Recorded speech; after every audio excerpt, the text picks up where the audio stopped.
หมดหรือยังเพลง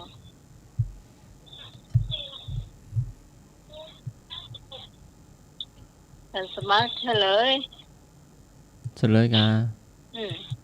โอ้ถ้าว่ารับนิราศเวียงพิงทูลทองใจภาคบัจจาเอาถ้าว่ารับมันสักเพลงแล้วจ้าอาจารย์เพลงสุดท้าย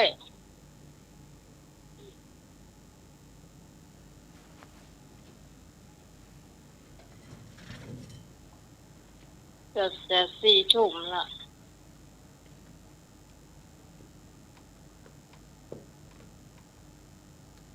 คุณผู้ฟัง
เฉลย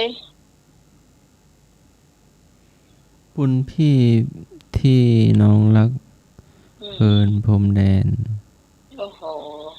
พี่สาวอารีต้นเตาสุดยอดเจ้าถูกต้องอืมถูกต้องเลยเนาะเจ้าหมดช่วงของเพลงแล้วนะเจ้าคุณผู้ฟังหมดแล้ว4 ทุ่มพอดีแปะเจ้าขอบคุณพระอาจารย์ที่เลือกเพลงฮือเนะเจ้าสำหรับช่วงต่อไปเจ้าธรรมะนะเจ้าวันนี้อาจารย์นิพนธ์ไปตรงใดหูเนอะ มาทักทายกันสักหน่อยเจ้าไปตั้งได้ตั้งเบาเจ้าท่านสมัคร เจ้า อืม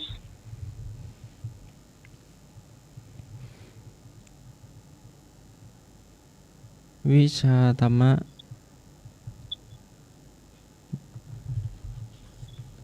วิชาธรรมะทิศ6หน้าที่ปฏิบัติตามฐานะ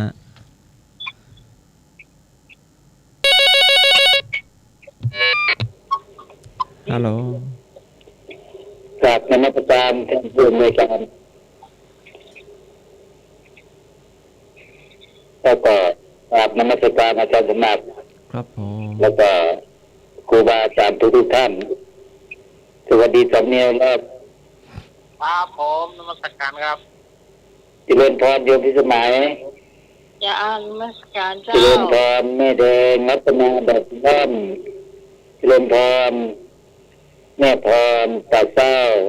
แม่พรล้องกระแดงอยู่ข้างกำแพงวัดแล้วก็ญาติโยมมาหลายคน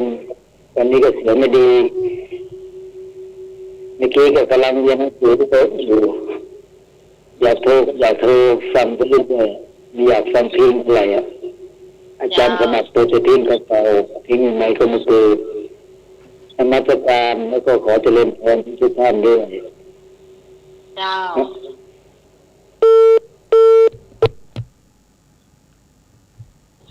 เป็นเรียนหนังสือเจ้า อ๋อ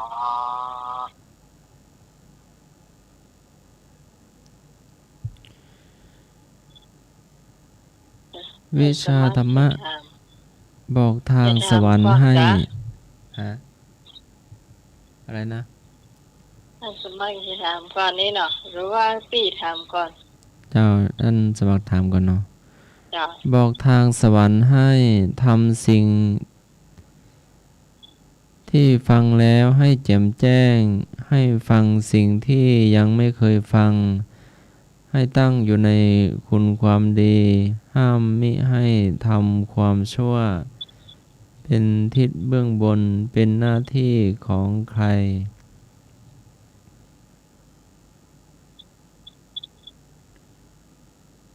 ว่ามีก็ของอ จะอยู่ในวัดเนาะ สมณะกะที่เบื้องบนน่ะ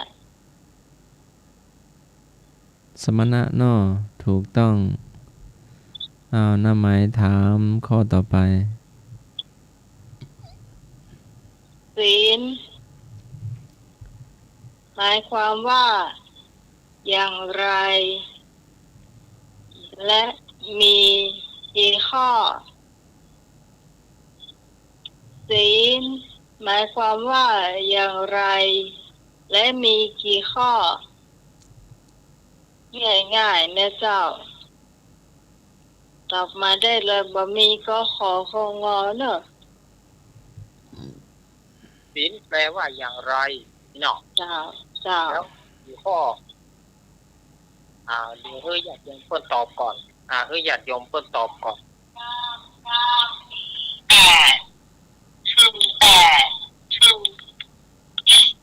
เจ้า น้องหมายที่คนตอบว่าศีลแปลว่าปกติมี5 ข้ออย่างไรเจ้า เจ้า จะมี5 ข้อหรือ8 ข้อก็แล้วแต่คนที่จะถือนะเจ้าถือเป็นปกตินะเจ้าเอาไว้ เจ้า ครับ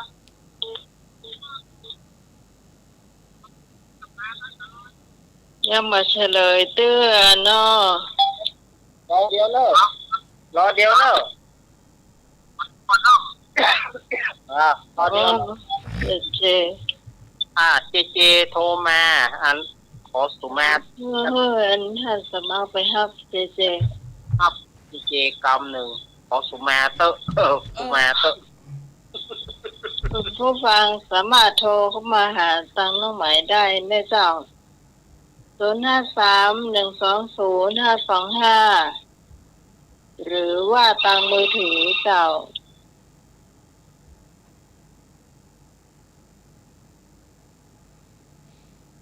กำลังติดต่อประสาน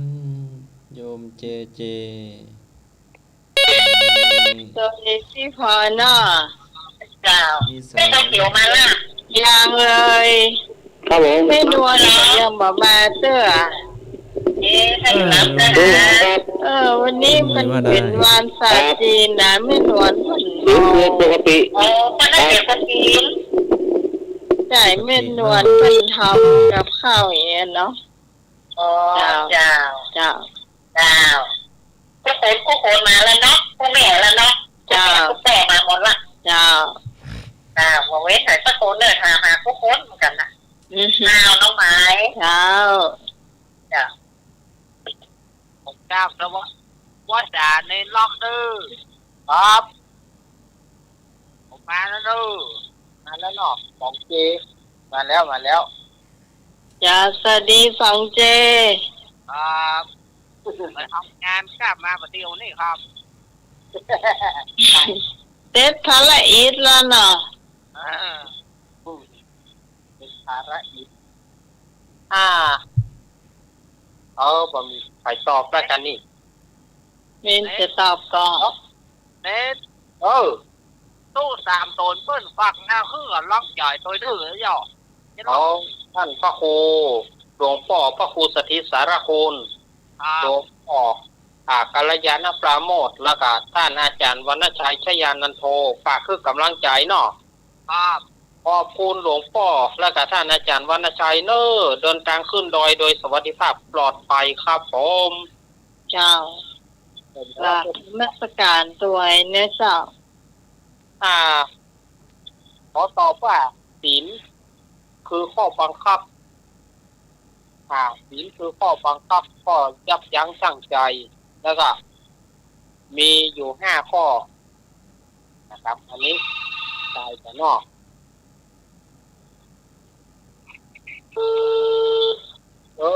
ลูกไปอ่ะ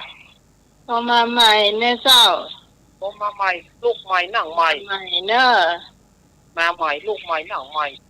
พอมาใหม่ ตักลูก ผู้ฟังท่านไหนจะตอบก็ขอเชิญนะเจ้า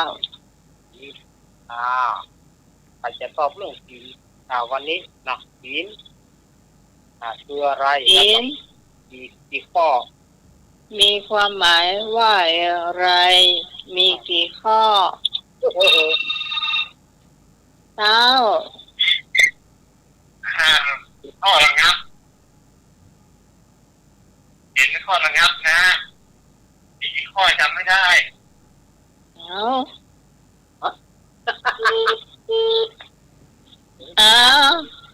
ผมจับไว้แต่ทุกปีจะมอกเหมือนกันนะครับ เจริญพรหนุ่มเจเจ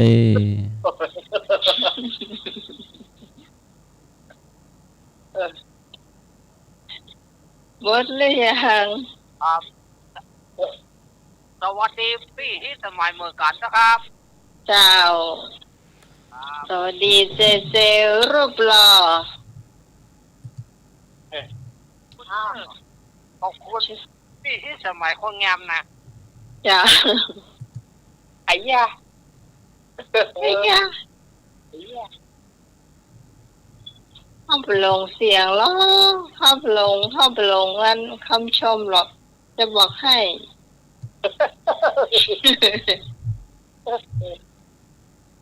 มีฝ่ายจะตอบห้องกันนี่ อีเทมก็พี่สารีจะตอบก็แม่แดงตอบมาแล้วท่านอื่นแล้วเจ้าจะตอบก็นี่เสียงฟังชัดเจนนะเจ้าเนาะมันมีใครจะได้เฉลยเนาะศีลมีความหมายว่าอย่างไรก็คือศีลหมายความว่าเป็นศ สิ่งปกติที่เราจะต้องปฏิบัติทุกวันนะเจ้าเนาะอันนี้เอาว่าคือเอาคำถามจากตุ้งทองมาเจ้าศีลก็มี5 ข้อแหละมี5 ข้อเจ้าที่ปฏิบัติได้5 ข้อนี่ก็สุดยอดแล้วเจ้า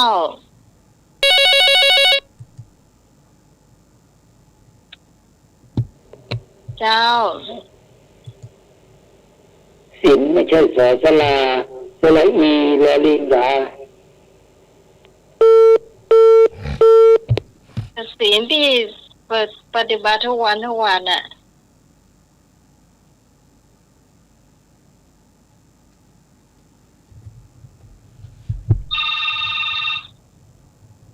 เจ้าครับผม เจ้ามาแล้วไอ้พงมาแล้วฝ่ายสารครับนมัสการท่านธรรมะครับผมเจริญพรนมัสการการเอาละเคยน้อง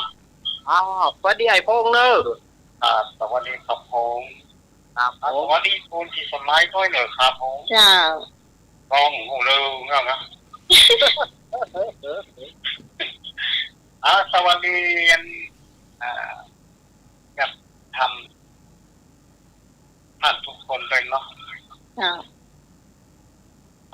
ของเจมาเนอะเปลี่ยนผู้เลย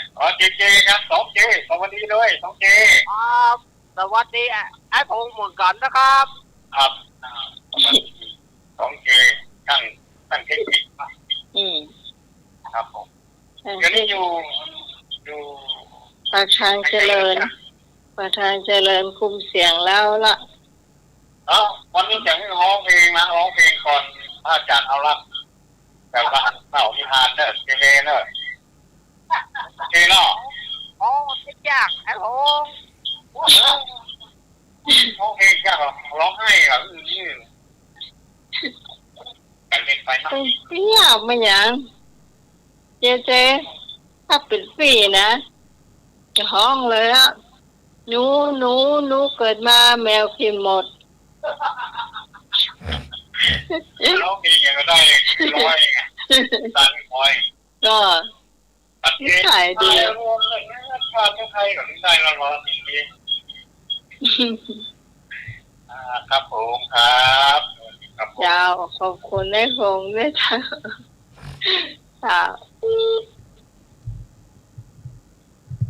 จะเลยไปแล้วได้ต่อไปเป็นท่านสมัครถาม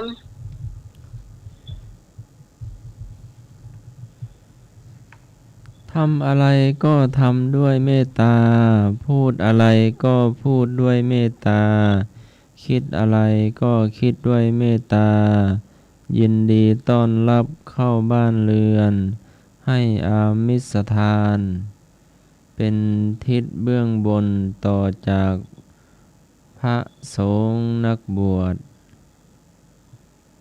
จะเป็นหน้าที่ของใครตรงข้ามกับพระสงฆ์นักบวชสามเณรเนาะตอบได้เลยเป็นทิศเบื้องหน้า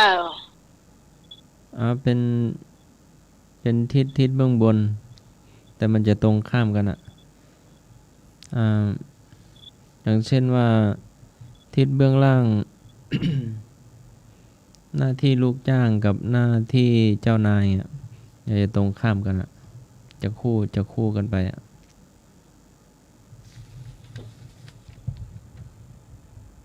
เหมือนกับทิศที่2เบื้องขวาครูอาจารย์แล้วก็ตรงข้ามก็เป็นหน้าที่ลูกศิษย์เนาะเป็น2ฝ่ายเป็นคู่กันทิศเบื้องหน้าก็คุณพ่อคุณแม่แล้วก็ต่อด้วยหน้าที่ของลูกเนาะแต่ทิศเบื้องบนพระสงฆ์สามเณรหรือนักบวชที่กล่าวมาสักครู่นี้จะเป็นหน้าที่ของใครทำอะไรก็ทำด้วยเมตตา พูดอะไรก็พูดด้วยเมตตาคิดอะไรก็คิดด้วยเมตตายินดีต้อนรับเข้าบ้านเรือนให้อามิสทานที่กล่าวมา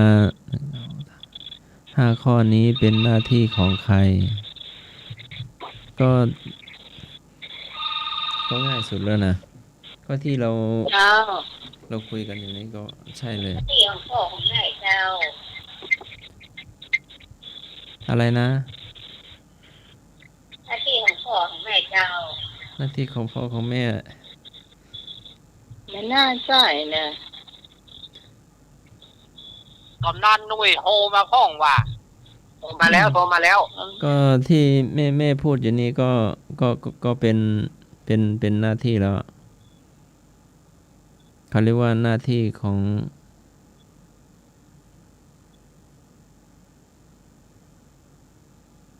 เจ้าถูกว่าไม่ถูกก็ถูกน้อยหนึ่งฮัลโหล เจ้าสวัสดีเจ้า อุบาสกอุบาสิกาเลยก็เจ้าถูกต้องหน้าที่ของศาสนิกชนเนาะศาสนิกชนก็อุบาสกอุบาสิกาเนาะก็อันเดียวกัน อันนี้จากไหนเจ้า จากนายแม่ จากไหนเจ้า โทรจากนายแม่ เป็นบุญศรีนะเจ้าเท่าไรนะเจ้าอ๋อแม่ห้วยลาน แม่ห้วยลาน เจ้า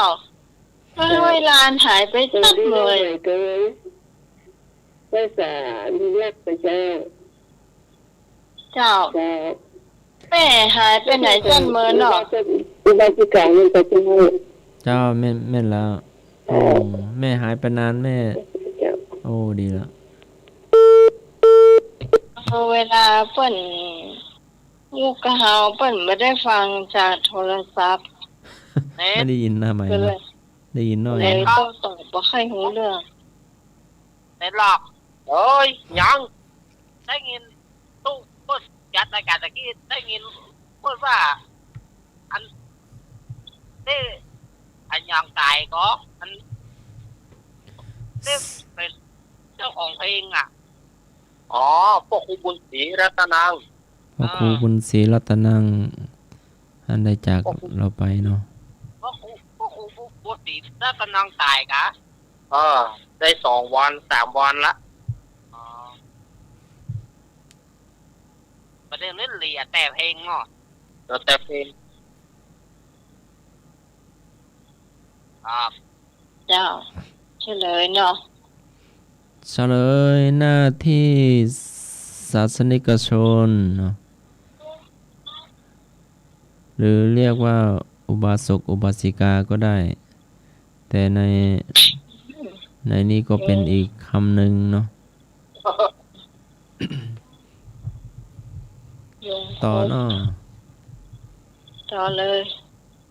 สมณเณรเอารักษ์มีคำถามก่อครับผม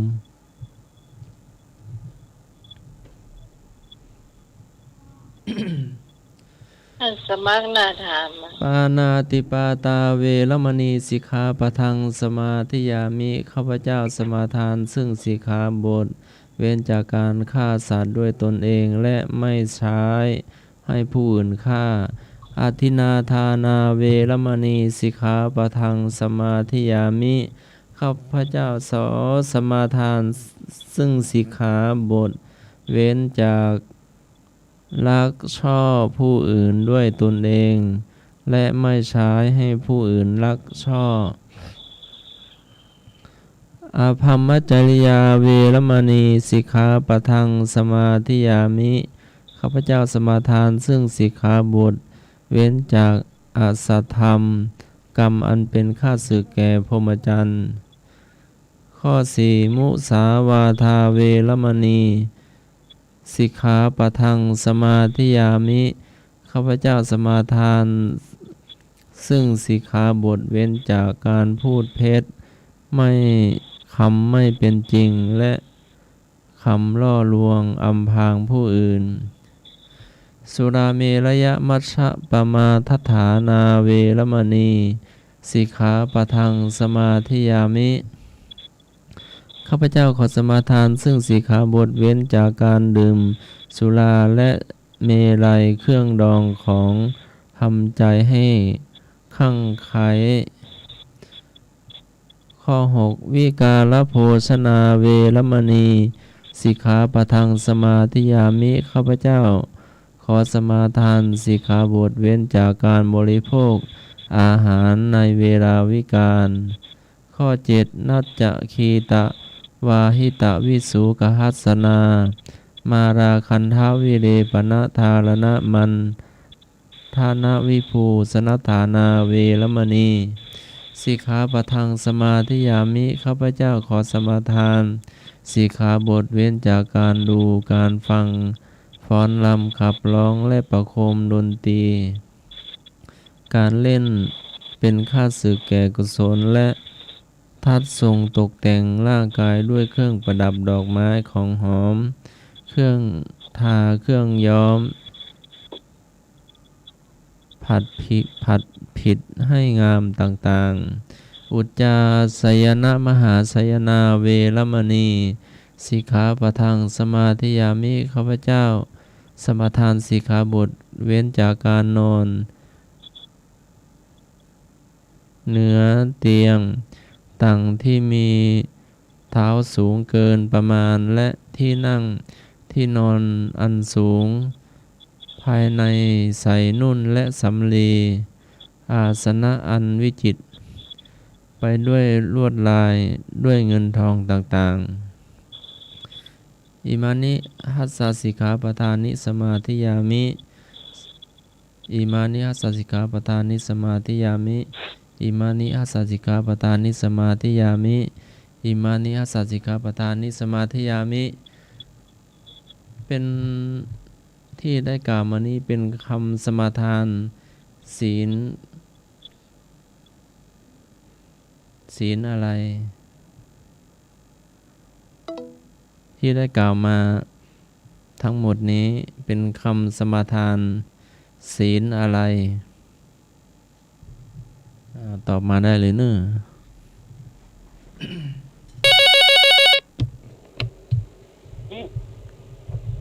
ศีล10ค่ะ ศีล10ยังไม่ถูกครับผม ศีล8ศีล8นอครับ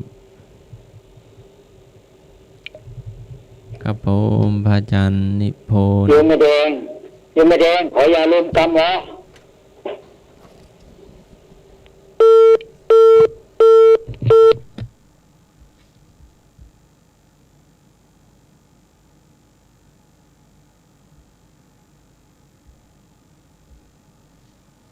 ติดต่อโยมพิสมัยสมณเณรเอาละก่อนเนาะช่วงนี้เป็นช่วงคำถามวิชาธรรมะเนาะที่พระสมัครได้กล่าวไปเป็นบาลีพร้อมคำแปลเนาะเป็นคำสมาทานศีลข้อใดฮัลโหล ศีลข้อ3สมทานศีล8ครับสมทานศีล8ลุงนึกเนาะครับเจ้าผู้บอกทุกหัวเลือสมทานศีล8เนาะสมทานศีล8เจ้าว่าได้เจ้าจำศีลเนาะสมทานศีล8เจ้าได้ยินเจ้าครับเอาแต่กี้สายรู้เจ้าเจ้าไอ้นึกเจ้า8นอเจ้าที่พรก่อนศีล8เจ้าแม่จันทิพย์ศีล8เจ้าไอ้พงศ์ศีล8เจ้า3ท่านเนอะ ศีล ไอ้ แป เนี่ย ด ก็ เนาะ ศีล8เนาะ ไอ้นึกก็ศีลแปดพระอาจารย์นิพนธ์ก็ศีลแปดเนาะจำศีลวันเข้าพรรษาเนาะจำศีลรักษาศีล ครับลุงมือก็ศีลแปดนะครับ ลุงหนุ่ยศีลแปด ครับ จำศีลเนาะพรุ่งนี้ ครับ เอาศีล200อัน27อ่ะ อ้าว เป็กตู้ เอา กัน แล้ว เนาะ เดี๋ยวจะบอกไว้ที่ไหนก็ นั่นเป็กตู้กันเนาะตู้เป็นเป็กตู้ลุงหนุ่ยกัน ครับ เนาะ ครับสวัสดีเจนะครับ เจไปดู เจ ลูกก่อนเจ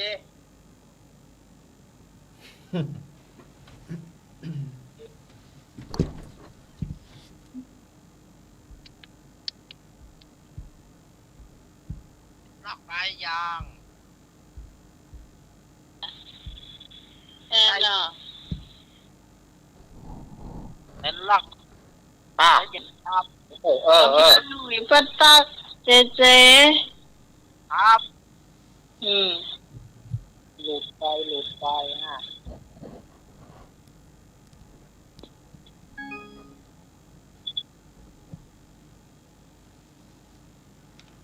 นี่เนี่ย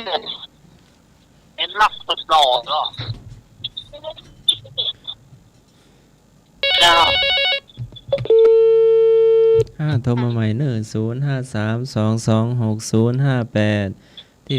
พระสมัครได้กล่าวไปเมื่อสักครู่เป็นคำสมาทานศีลอะไร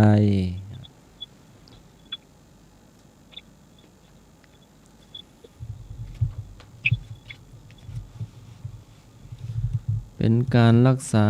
ศีลอุโบสถเนาะจะสูงขึ้นไปจากศีล5ขึ้นไปเนาะ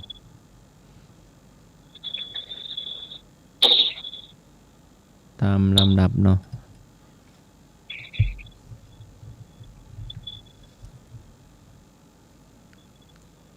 มี หมดแล้วเนาะ ถ้ามีเราจะได้เสลยเนาะ จ้ะ เป็นคำสมาทานศีล8เนาะเป็นการรักษาอุโบสถการรักษาศีลเนาะไม่มีวันพระเนาะ ต่อไปเป็นเล่านิทานของเนนนะเจ้าหมดแล้วเนาะก็ว่า4 ข้อ 5 ข้อแล้ว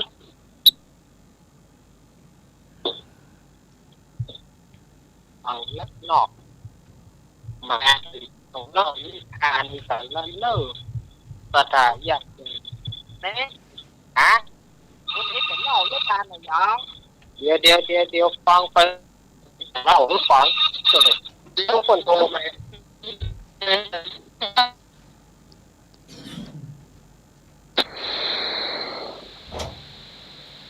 อาจารย์น้ำมันเก่าจังเลย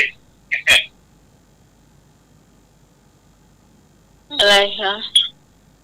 อาจารย์น้ำมันเขาบอกสีเก่าจังเลย สร้างสมัครก็เป็นนี้อ่ะ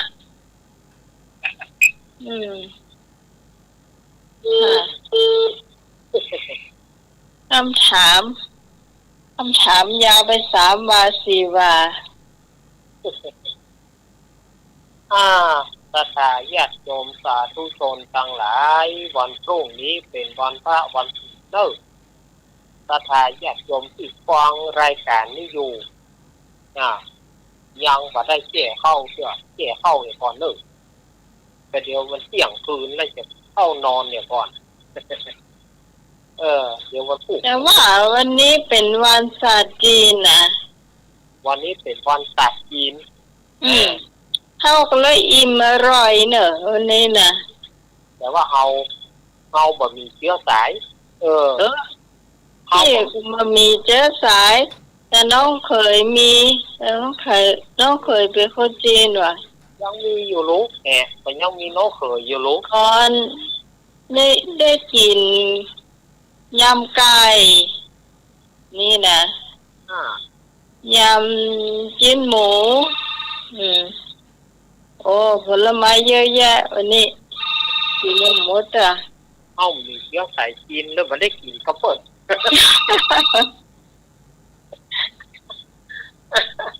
เจ้า โอ้ยจากนี้เยอะจริงเลยโยมที่สมัย ฮะ ของจากนี้เยอะจริงเต็มเลยต่อไปไม่รู้อะแต่ว่ารู้มีจริงมาวิตาเนี่ยเป็นจริงอะ แล้วไหว้อะไรหรือเปล่า อะไรนะ แล้วมีไหว้มีวันศาสตร์จีนไหม มันนานแล้วว่าโยมว่าใจก็ไม่รู้อย่างงี้มันนานแล้ว แต่ว่ามีเชื้อนะวิเนี่ยตาของแม่พ่อของแม่นี่เป็นจีนนะจีนตาแต่เดียวเป็นตลาดอำเภอเนี่ยเป็นตลาดที่เจ๋งที่อำเภอหลายคนไม่มีความรู้หรอก ค่ะ โรงเรียนไม่ต้องมีความรู้แบบสมัยนี้เขาก็เป็นระดับนะ ค่ะ อย่างนั้นจีนแท้ๆเลยแต่ผสมอะไรไม่ได้กัน ค่ะขอบคุณนะคะ ธรรมะคลายเครียดหรือว่าธรรมะเครียดนักกว่าเก่านี่สมัย ฮะ ธรรมะคลายเครียดหรือว่าธรรมะ โอ้ย เครียดนักกว่าเก่านี่ โอ้ยไม่ไปโอ้เรื่องของกินกับข้าวปุ้น นะของกินก็เข้ากันวันศาสตร์จีนเนาะมันทุ่งเนาะ วันนี้คนเลี้ยงกันแล้วกัน ว่าวันศาสตร์จีนกระลาดหมูก็ เอาไก่ อาตมาก็อาตมาก็เป็น ผลไม้ ฮะ ผลไม้เยอะแยะเลย เป็นส้มเป็นกล้วยเป็นมังคุดเป็นแอปเปิ้ล เป็นลูกบักตาลเนาะลูกเดียวเนาะแต่น้ำเชื่อมเนาะอันน้ำแข็งก็แล้วเนาะ เจ้า เราไปวางไว้กลางควงเนาะเจริญพร เจ้า เอากูว่าไปเลยนะ ธรรมดา อันนี้คนว่ามาเอากูว่าไปนะ ได้ว่าไปสำเนียงแล้วเราในทางต่อ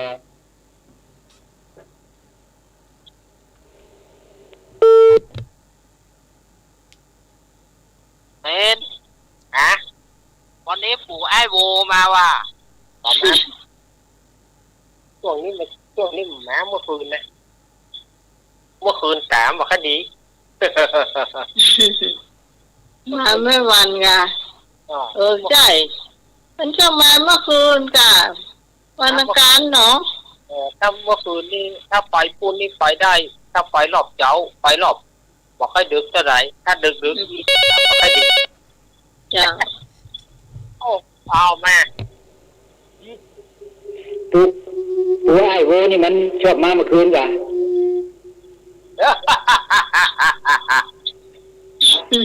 ตัวไอ้โวนี่มันชอบมาเมื่อคืนกะบอกมันเด้อวันนี้เดือนหงายเด้อ คืนนี้เดือนหงายเนาะ วันนี้เดือนหงายมันมาเนี่ยเห็นแน่นอนฝนมาเมื่อมันชอบมาสุ่มมืดอ่ะ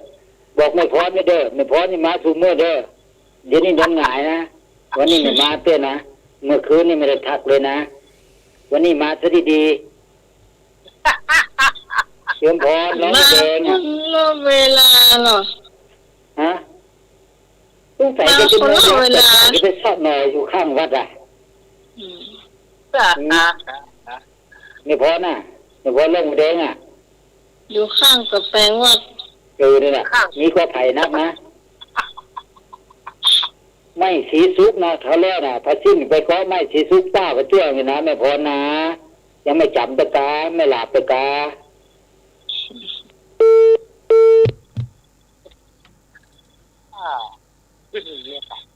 เรียกน้ำดิเนาะ เล่าเลยเปิดมาแล้วนี่บ้าแต่บ่นี้ จะประจบสักเดือนน่ะเจ้า ครับเริ่มต้นเลยครับเน้นมัด นั่น ไปเลยขอบคุณครับ เจ้าโอเค มาถึง เอา ช่วง ใส่เพิ่ม สถาน เอา จะ เลย ถึงช่วง หนึ่ง เล่า สองสาม มาแล้วเลิกช่วงเล่านิทานวันนี้ก็จะเอาผลเรื่องของอานิสงส์การทานเหมือนกันเจ้าตุ๊กตามีสตางค์บาทเดียวเรื่องมัน แต่ก่อนที่จะเล่าถึงนิทานนั้นอันนี้ก็มีคำถามของโยมเปิ้ลเหมือนกันโยมเปิ้ลมีคำถามว่าท่านอาจารย์การตามเนี่ยบางคนบอกว่าตามนอกวัดจะได้บุญบางคนว่าตามในวัดจะได้บุญตอนโบราณว่าตามนอกวัดแด่ผู้ที่เปิ้ลล่วงลับกับกันไปจะได้รับอันนี้อาตมาว่าอันไหนจะดีถ้าจะให้ดีตามในวัดดีกว่า ประธานญาติโยมเนาะอันนี้จะให้ดีตามในวัดนะเพราะในวัดเราจะมีพร้อมอาสนะก็พร้อมในวิหารในศาลาบนกุฏิเปิดเป็นไข่ประตูให้โซโลสดโลดแล้วญาติโยมบางคนจะเอาไปการนอกวัดบางทีญาติโยมบอกว่านอกวัดเนี่ยมันสะดวกสบายกว่าบางทีนอกวัดเนี่ยมันเป็นถนนมันบ่มีห่วงบางทีออกไปก็เป็นถนนแล้วให้ตู้เจ้านั่งฝันปอนก่อนนะสิวันเรียนก็เป็นอันนี่มาห้องนะเดี๋ยวก่อนคือถ้าว่าเอาไปตามนอกวัดเดี๋ยววันหน้าวัดเนี่ยมันเป็นถนนนอกวัดเป็นถนนทุกเจ้ามานั่งฝันปอนวางโอนตุดีแหละจาในวันนี้โลดมาหัวทุกเจ้าเนี่ยมันบอกคุ้มค่าอาตมาว่าแล้วมันบอกคุ้มค่าหัวก็มาได้พอสุมาท่านอาจารย์ที่วัดเนี่ยที่ผมจะต้องรุนแรงอย่างนี้เนาะเพราะว่าถ้าที่ดีเนี่ยเอาตามในวัดจะดีกว่า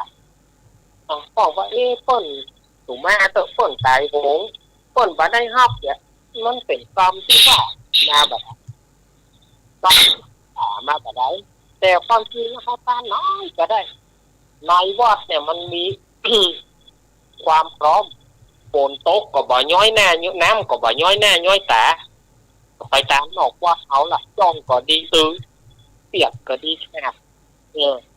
เอาไปตามพันกำเดียวเมียวกัดป่าหมากัดกินไล่บุกหมาไล่บุกเมียวเนี่ยก็เสียบุญไปหั่นละนี่นะอาตมาบอกหามตัวเรื่องว่าเอาไปตามเอาไปตามในวัดดีกว่า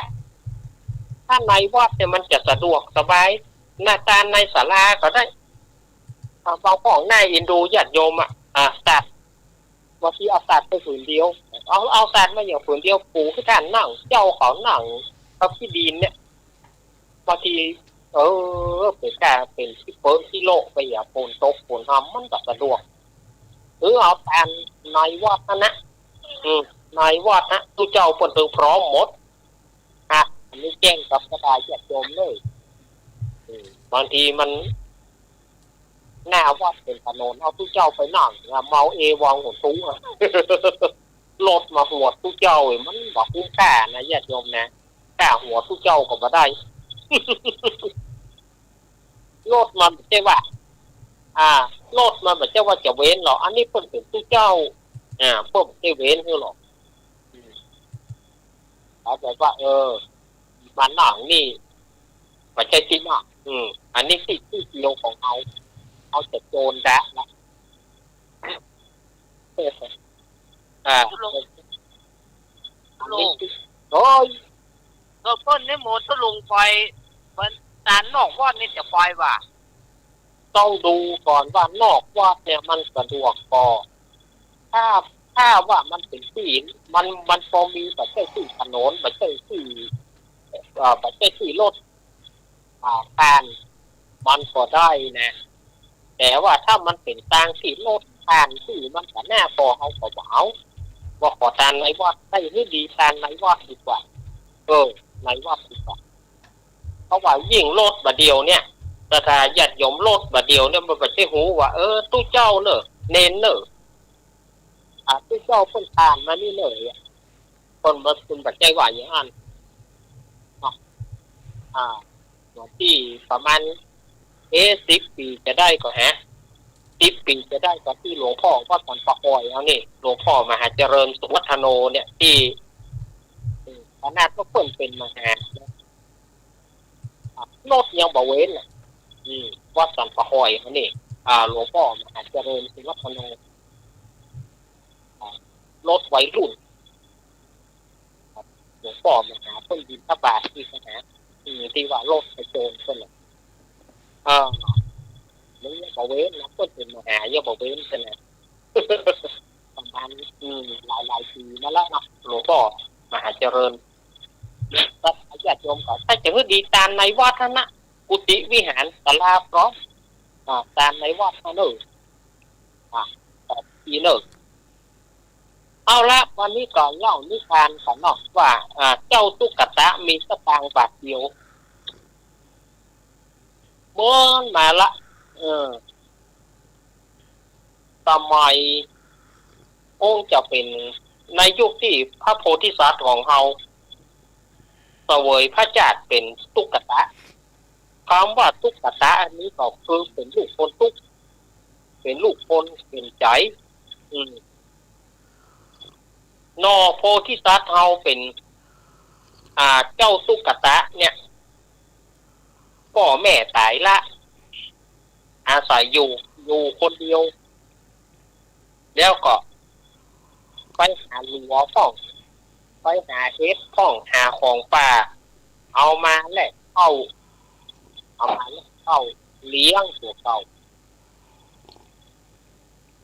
แล้วในบ้านนั้นก็มีตระกูลเศรษฐีนะเป็นเศรษฐีที่เหนียวเป็นเศรษฐีที่บ้านเฮาเขาบอกเศรษฐีที่เศรษฐีนี่นะทำบุญเหมือนกันแต่ทำบุญบอกไผได้ว่าบ่ได้ว่าการทำบุญเนี่ยเป็นเศรษฐีแต่ว่าทำบุญของเกี่ยวคนว่าก็เลยทำบุญแบบเอาแน่แต่เจ้าตุ๊กตาเนี่ยให้ทำบุญได้เลยบางเสื้อตุ๊กเจ้าเปิดมาบิณฑบาตได้เข้าก้อนหนึ่งได้การเข้าก้อนหนึ่งขนาด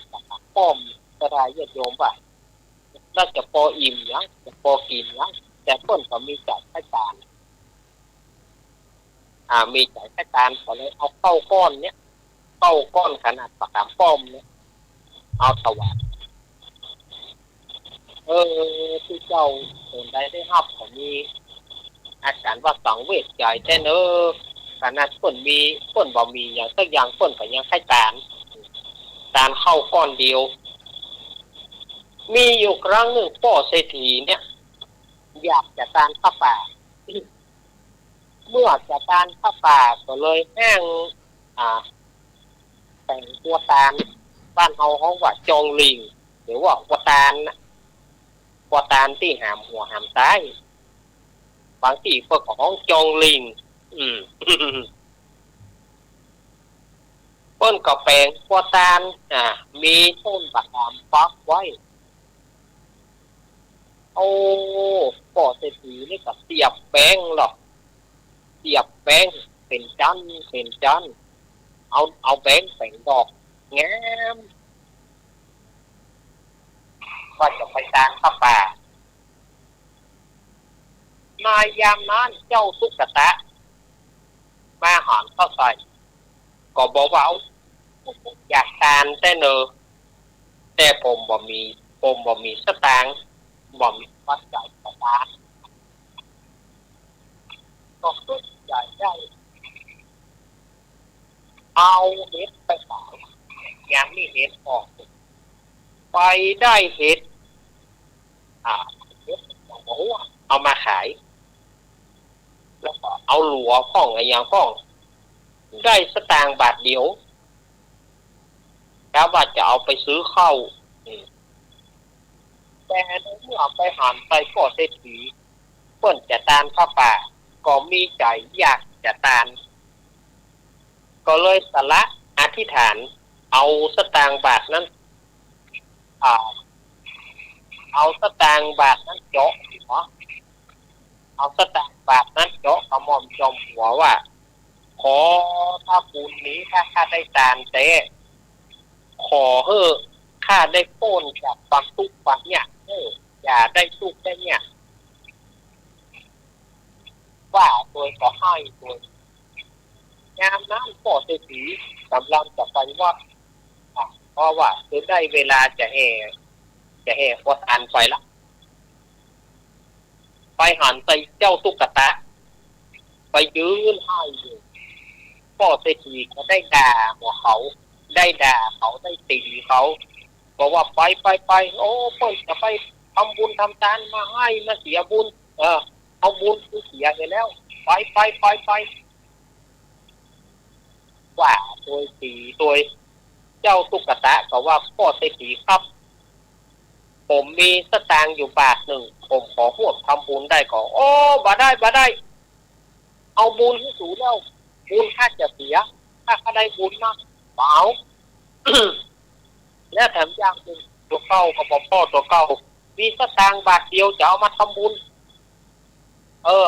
แล้วมาลู่บุญของข้าเบาไปเจ้าตุ๊กตาขอพ่อเศรษฐีผมขอเถอะผมมีเงินบาทเดียวได้นะผมขอร่วมทำบุญช่วยเถอะเบาสตางค์มีแค่ที่มือดาวสลิกปฏิแล้วจะเอามาร่วมทำบุญโอ้บ่ได้บุญข้าจะเสียไปว่าแล้วก็ด่าเขาตีเขา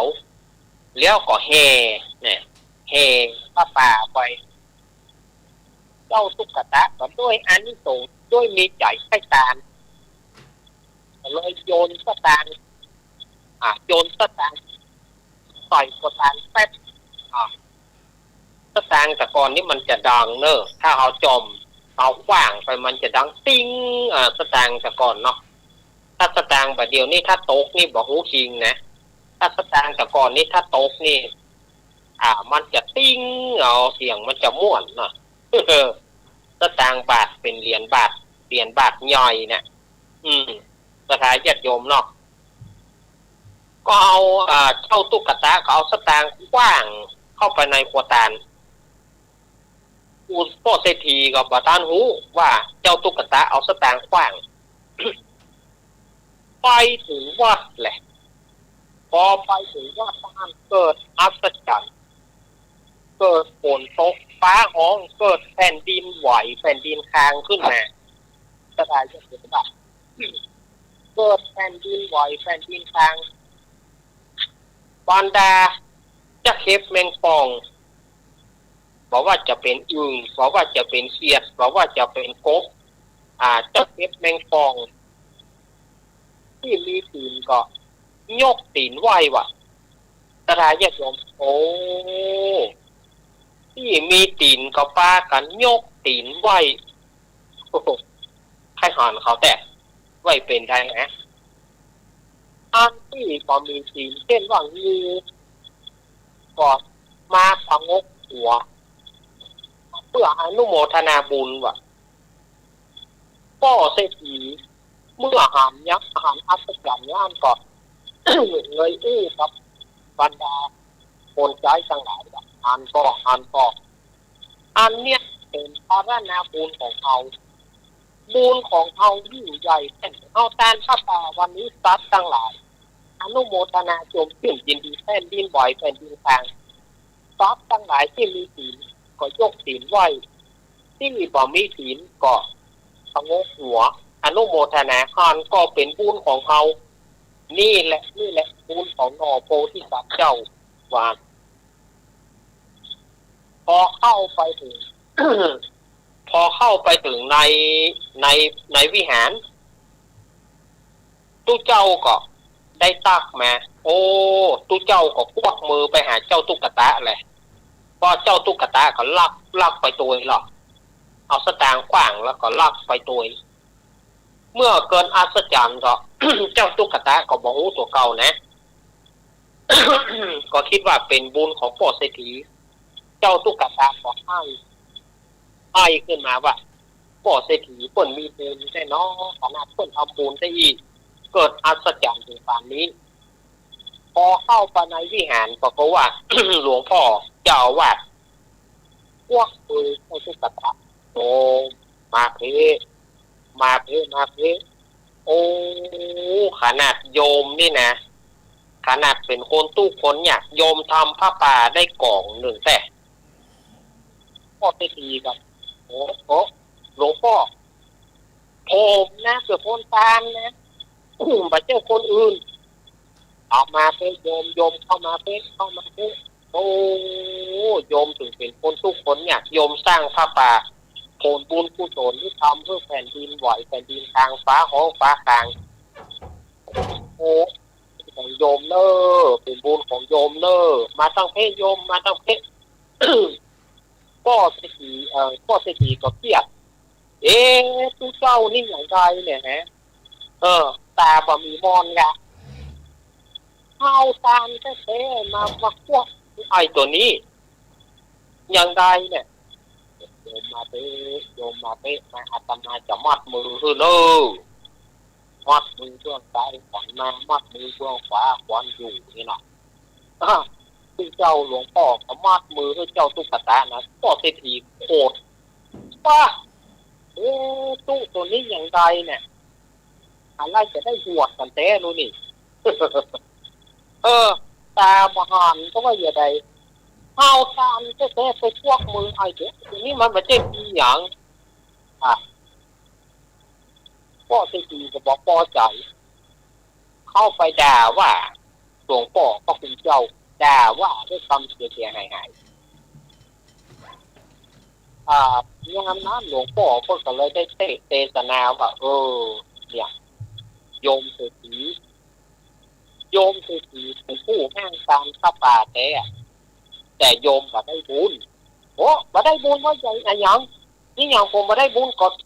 ผมอุตส่าห์แปลงหัวตาลมาอุตส่าห์เสียบแป้งมาเอาแป้งดอกแป้งดวงเนี่ยมันก็แล้วผมตั้งต้นมานี่เป็นเงินเท่าไหร่เป็นเงินถึง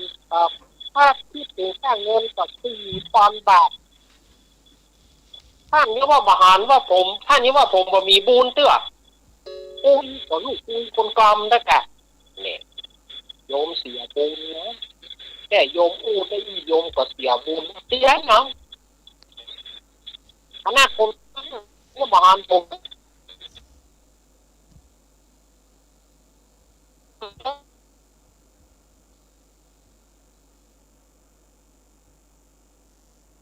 ทราบดี โยมเป็นผู้ที่ตั้งจิตเจตนาทานแต่ว่าโยมได้ด่าเขาได้ตีเขาแม้นเขามีสตางค์บาทเดียวเขาจะทำบุญโยมก็บ่ให้เขาทำแต่ว่าด้วยจิตใจที่เขาจะทานนั้น เขาก็เลยโยนสตางค์ขึ้นในสตางค์ของโยมเหตุอัศจรรย์ที่มันเกิดขึ้นในวันนี้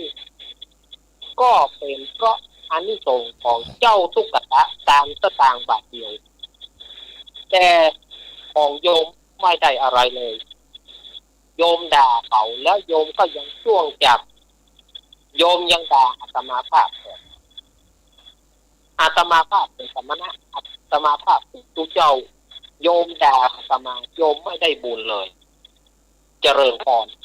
ที่นี้น่าเจริญพรอยู่จ้ะเจ้าส่วนนี้กับแต่ตรงนี้หน้ามันเต็มเกียร์นะเจ้าตุ๊กตาเจ้าเศรษฐีเมื่อได้ยินอย่างอันก็โอดโทษใจเป็นว่าใจเป็นเนี่ยเหมือนกับคนสว่างเล่าเป็นว่าอานิสงส์แห่งสตางค์บาทเดียวได้หรือการ4 ปอนด์ บ่ได้เขาต้องไปด่าเขา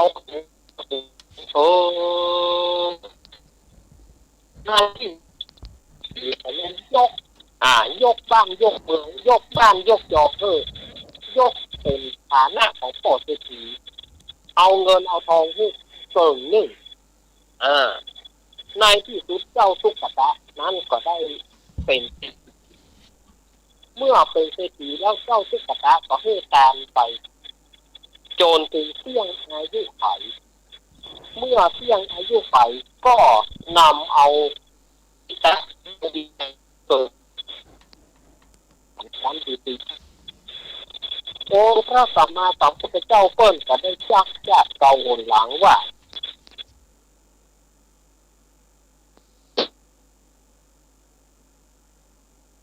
บัดนี้อ่านว่าควรอ่านว่าพระคุณเจ้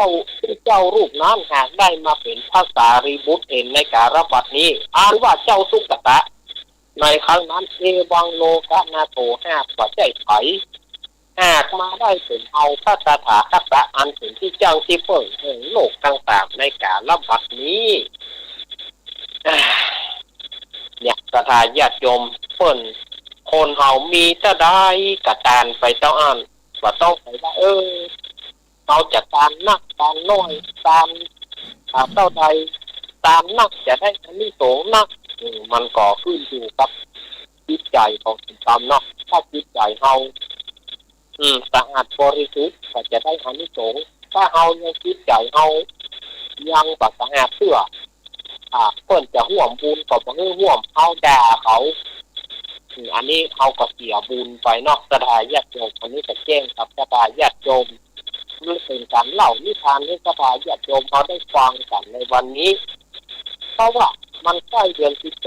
12ต่อเมื่อใกล้เดือน12เนี่ยอาตมาภาพก็จะได้เอาเรื่องอานิสงส์การทานอานิสงส์การทานอะไรอย่างต่างๆจะเริ่มมาเล่ากับศรัทธาญาติโยมแล้วก็สลับปรับเปลี่ยนนิทานพื้นบ้านก็นิทานพื้นบ้านนิทานชาดกที่อาตมาก็มีเป็นประจำที่จะนำมาเล่าเนาะตรงนี้ก็ขอศรัทธาญาติโยมเอาอยู่ดีมีสุขกันเนอวันพุธจะไปลืมทำบุญทำบุญทำทาน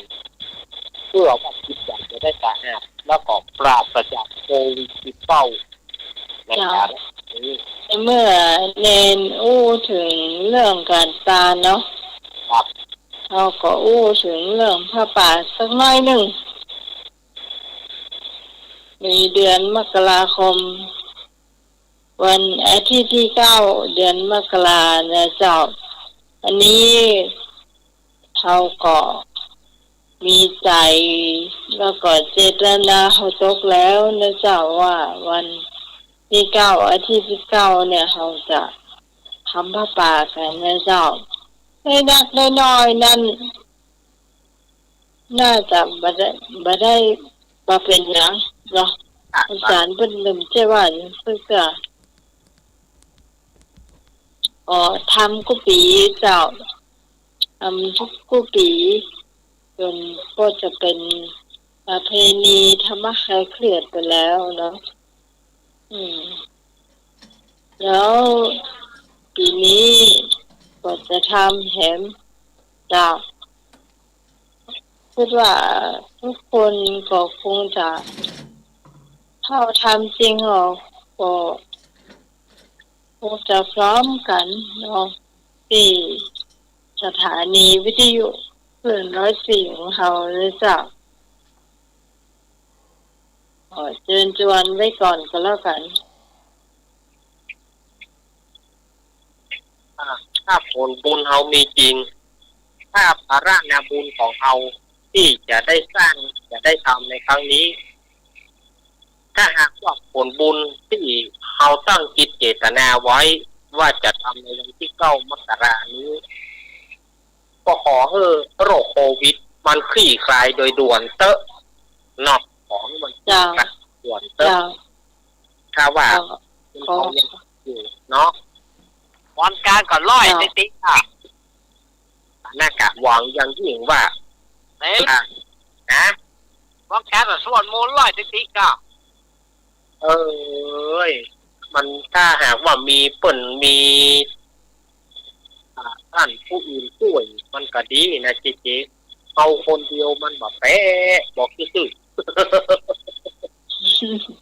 เอาคนเดียวมันแบบแป๊ะมีญาติโยมเพิ่นโทรมาเลยเจ้าครับผม เจ้าขอถามไปเนาะเจ้าก็หลังจากวันที่เอาทำบุญกันแล้วต้องได้ยินข่าวว่าวันที่3 เมษายนเนี่ยสถานีวิทยุทั่วประเทศคุณจะรู้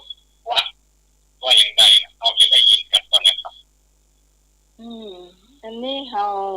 ค่อยดูเนาะดูอาจารย์ว่าจะทำจะได้เนาะครับได้ยินข่าวของสถานีเป็นคุณว่าเราจะไปได้ยินกันนะนอกจากนั้นละนอกโทรศัพท์พูดกันเขาต้องกันครับผมเจ้ามันไอโฟงเนอะเพิ่นจะเป็นวิทยุเพิ่นจะเปลี่ยนระบบวิทยุให้เป็นระบบดิจิตอลเนี่ยแล้วก็เพิ่นจะโน้ตกำลังลงอันนี้ก็ได้ยินข่าวมาว่าเนี่ยอ่านเหมือนกันก็น่าจะได้จัดตั้งไลน์เนาะน่าจะเป็นอ่านตั้ง Facebook ตั้งไลน์เนี่ยนะให้เอาสมัครจ้างเห็นเลยยอมเอาซื่อเลยแน่เอานี่ผมชอบประกันเนาะเอาชอบแต่ก็เอาเล่นไลน์บัตรแจ้งสรุปโอ้ยเสียงนี่ยอมเอาซื่อเลยแน่โอ้มันยังยายมันก็ไม่แน่นะมาแล้วก็มาได้แล้วก่อนไปก็กระทันสมัครแล้วออกการด้วยกันก็ได้อยู่นะแหละก็เขาดูดอยกันแล้วกันเนาะคอยดูติดดูดอยกันแล้วกันอย่างใดนี่นะ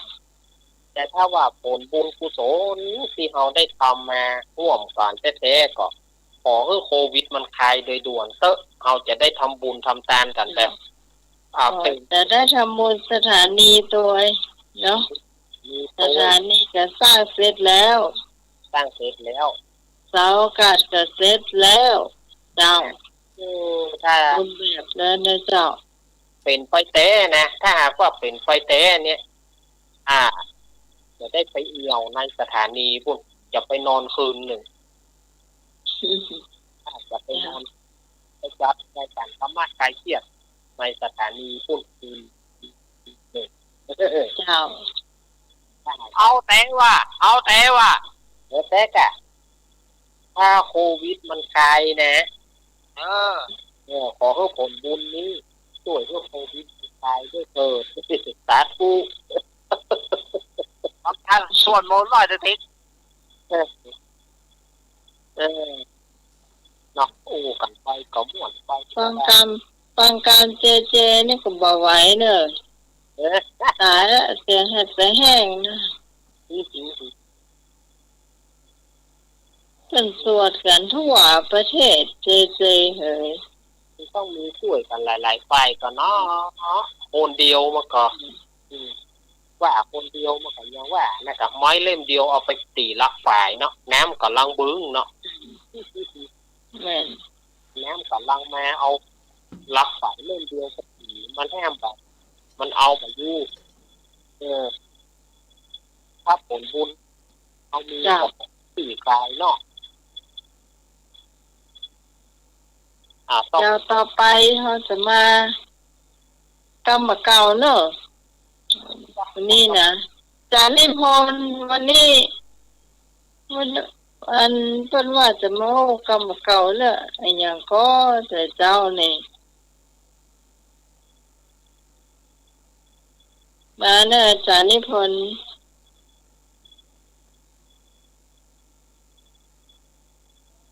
กรรมเก่าวันนี้กรรมเก่าไอ้ยังก็อาจารย์นิพนธ์ว่าแต่เจ้า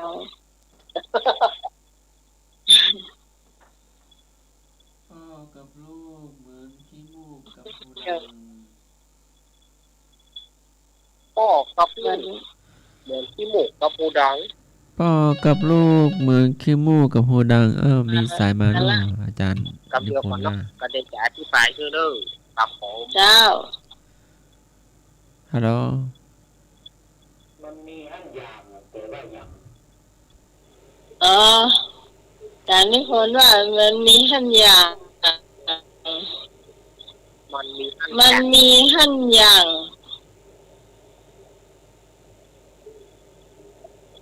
คือว่ามันมีห้างอย่างอ่ะลำกินลาบอยู่ลำนี่นะแต่ว่าเฮ้ยลาบกับลำกินข้าวอะไรนับอ่ะโอ้ยมันขาดอย่างมันมีห้างอย่างว่ะยังไงล่ะ มีขาดเนี่ยฮะ ยังไงล่ะ มีหันอย่างเนาะ แต่ซ้ำเลยละมีห้างอย่างว่ะมันขาดอย่างอ่ะกินลาบลำน่ะลาบกับจัดลำอ่ะโอ้ยแต่มันมีห้างอย่างอ่ะ ไอ้พง มันขาด ไอ้ ห้าง พ อย่าง งไอ้พงว่าอันขาดเนี่ยฮะ อืม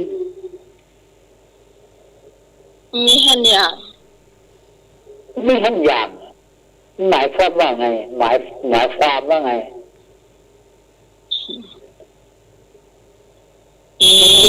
ถ้าถามไม่นึกเนาะถ้าถามไม่นึกไปนึกไปตอบว่า มันขาดแม่วางกะ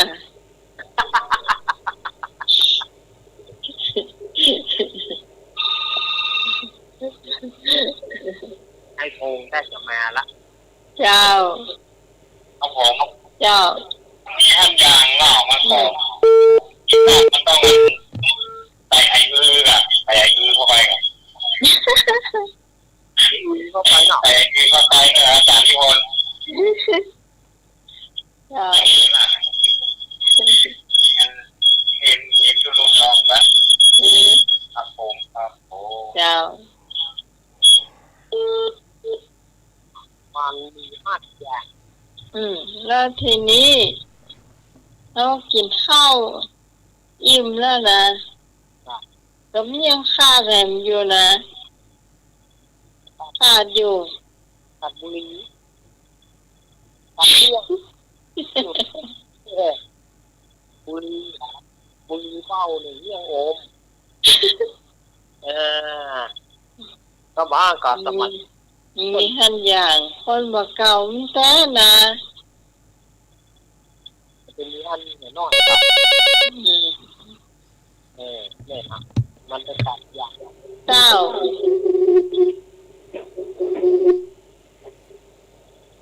เจ้าอะไร แม่นว่า ฮะ เนื้อรักแต่เขาว่า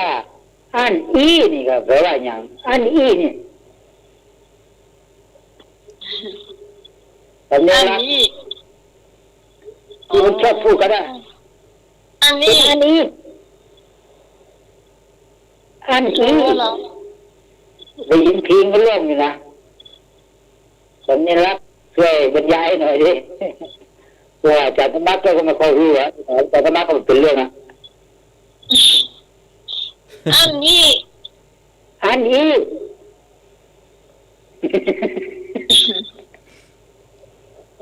ก็มันขาดอันบุหรี่กับเมียอันเมียกันเนาะ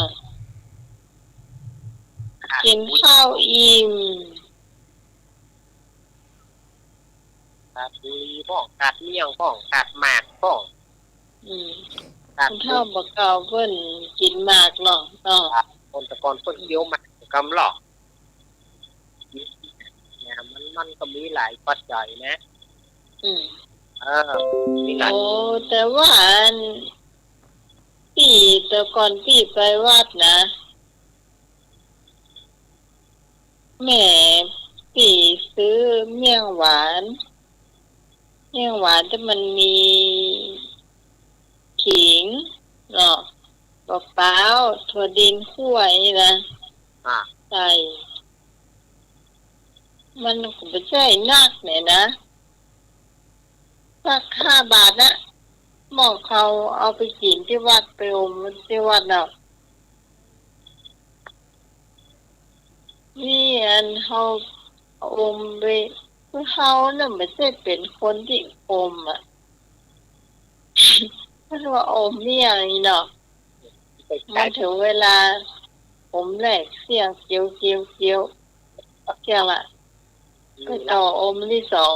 เกียวเกียวเกียวหมดอมที่สามต่ออมที่สามนะ ยังมีสาม มันหมดเลยป่ะ ก็หมด เอ้าแล้วมาเมื่อคืนมันลับมานอนว่ะ เรื่อง ก็เลยหูเลยว่า มันน่าจะเป็นทำให้เราบรับจ้ะ ก็คือ อืม เรื่องออกฤทธิ์ ครับ เออ อีกข้อแรกมันมีห้าอย่างนะ เจ้า นี่มันมีห้าอย่างนะ อืม ไม่ชวกคิ้ว บัดได้ตัวเขี้ยวเองเนาะ อันนี้ อันนี้อัน อี นี้ เออไม่ชวกเขาไม่มีห้าอย่างนะไม่ชวกคิ้ว บอกเก่าพื้นเมืองนี่มันเลิกเลย อืม แต่เมื่อจากสมัครกันเนาะที่อาจารย์สมัครถามว่าพ่อกับลูกเหมือนที่มุกกับก็คือว่ามันตัดกันประคาดเนี่ยล่ะ จะเครียดกันเพียงน้อยก็มันก็ตัดกันประคาดไล่ออกบ้านของบ้านก็เห็นแล้วก็มาอยู่นี่ถึงเวลาเขากินข้าวไม่ไปกินไหนอย่าใจไปเย ก็ อะ เติงหามันเนาะ อันหนอบอกเหลือไว้ให้มันพ่องนะอย่าแต่จังว่าไล่ลูกออกบ้านเพราะว่าอาตมาเนี่ยเคยเป็นประสบการณ์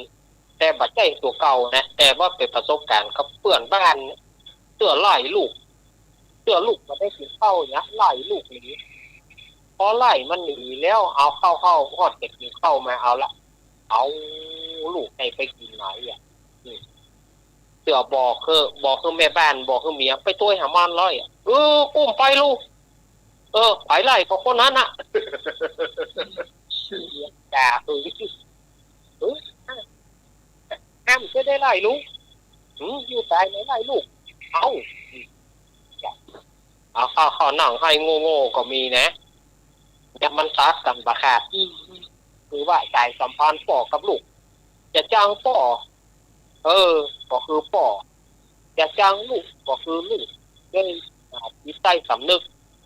มันจะเป็นอย่างนี้นะครับท่านอาจารย์สมัครครับผม ใจเปล่า อะไรนะ นั่น มันตัดกันไม่ขาดพ่อกับลูก รับ จะเป็นยังไงก็ตัดกันไม่ขาดมันมีความแปลมันเป็นอย่างนี้เกลียดกันฟังกันก็ตัด ฮัลโหล นี่หน่อย น้าแม่ เจ้าแม่ถามน้อยเนอะ อืม เปิ้นกอบเฮากำเปิ้นกำเฮากอบ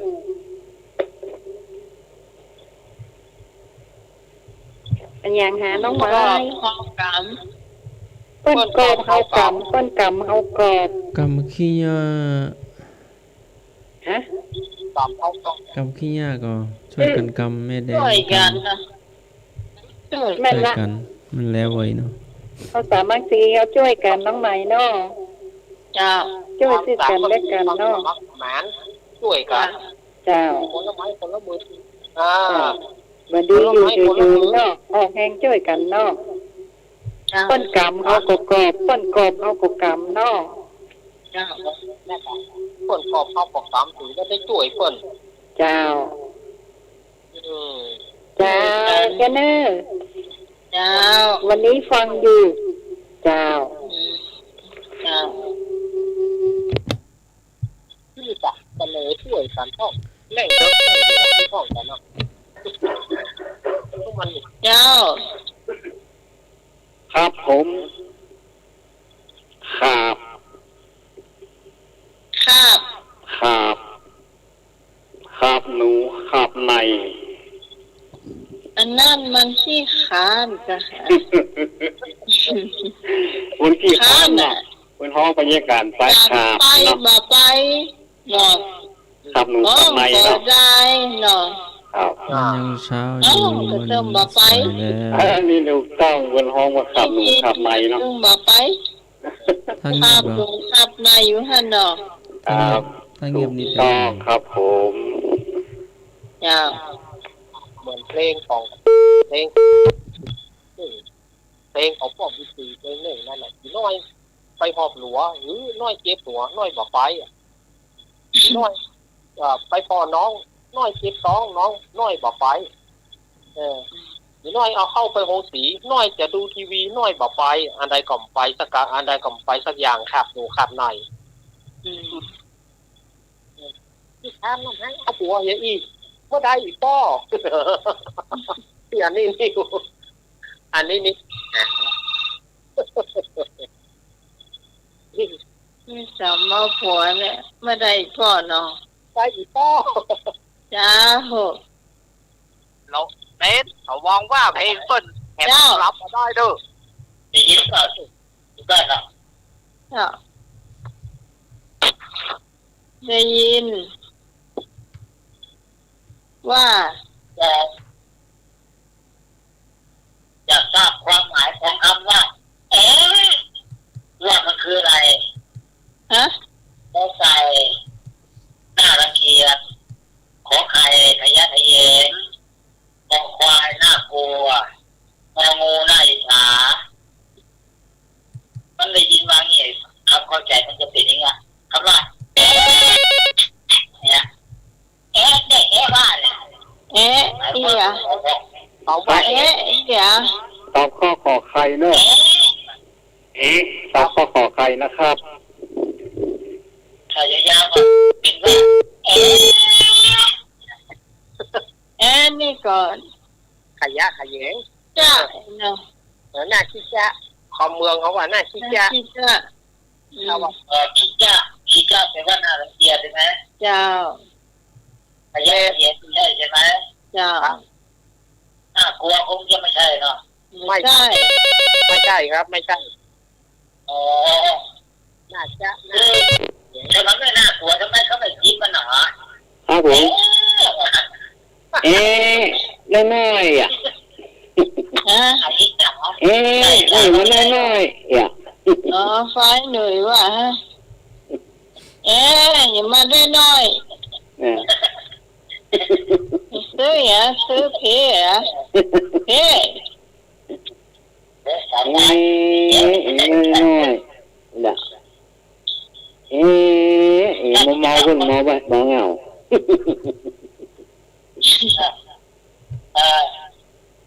ว่าอย่างไร เป็นไง วางไปแล้ว ก็ทีละออกหมายความว่าไง ครับมันคำแปลมันได้หลายอย่างเนาะจ้าก็ได้เนาะ อันนี้ อี อันนี้จะได้ในทางอันนี้ อยากกัน น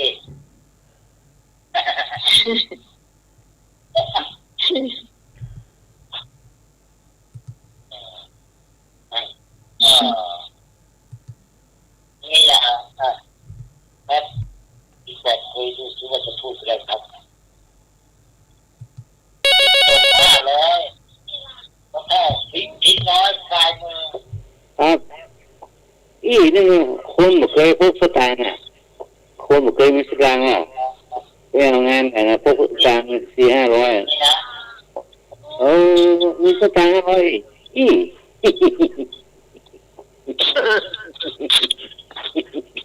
อ้อยนี่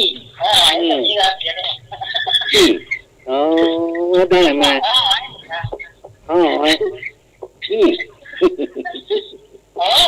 เป็นสายดู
เดินขาเดียวกระโดดเอากระโดดขาเดียว พอละก็กระโดดที่อย่างขาเดียว มันเตียวได้อ่ะตีนิ้วมันเหยียบขี้ไก่ หย่องไปที่ก่อยเนาะ กันเข้าวัดฮืออู้คำผาดกันเข้ากาดฮือเป็นป้อกา อะไรอันตั้งสมัครไว้ที กันเข้าวัดฮืออู้คำผาดกันเข้ากาดฮือเป็นป้อกา ก็คือว่าความหมายก็คือว่าถ้าเอาไปในวัดก็ต้องอู้แบบนักบาตรอู้แบบเป็นศีลเป็นธรรมอู้แบบในธรรมแต่ถ้าเอาไปอู้แบบถ้าเอาไปในกาดก็อู้แบบพวกกาพักนี่ราคาเท่าใดเนี่ยเอาไปวัดก็ไปขันเจ้าตั้ง3ราคาเอาอย่างมาทำบุญพ่อทำบุญอย่างที่เลิศลูกเลิศลูกโหมลูกโหมีอย่างมันจะเป็นลักษณะอย่างนี้เนาะอันเนี้ยถ้าไปของพูดถึงอย่างการสายเจ้า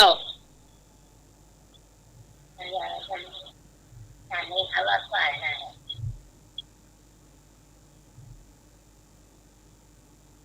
ว่าใดเจ้าการนี้เขาว่าฝ่ายตะกี้เนี่ยเพิ่นแสดงความคิดเห็นออกมาแล้วเนาะไปวัดอู้แบบวัดแต่ว่าอู้แบบว่าในการอู้เรื่องการถ้าเอาไปกาดก็อู้เรื่องกาดมันคือมันเข้ากับสถานการณ์เข้ากับที่นั้นที่นี้เยอะๆกันอย่าเอามาออกรายการอย่าเอามาด้วยกับอู้ในวิทยุอย่าเขาจะไปอู้เรื่องที่มันปัจจัยสาระน่าหูมันก็ปัจจัยเอาไปอู้เรื่องอื่นมันก็ถูกเอาก็ต้องอู้ในเชิงที่วิทยุให้คนเข้าใจได้ง่ายๆไปไหนก็ต้องไปคนเขาว่าเข้าเมืองตาลิวก็ลิวตาสามเนาะแม่จันทิพย์เนาะ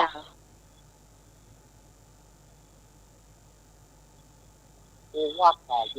อู้แบบวัดอยู่บ้านก็อู้แบบบ้านอยู่กาดก็อู้แบบกาด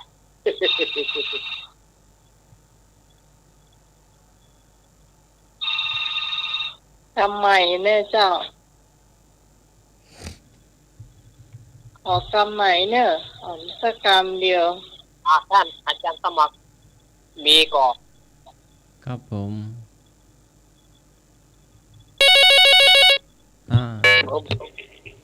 ครับผมว่าใดคนหักคนจังเอาคืนเสื้อคนหักเต้าผืนนางคนจังเต้าผืนเสื้อเอาคำแปลเนาะครับผมตามได้เลยจะแปลให้ฟังเนาะครับผมครับ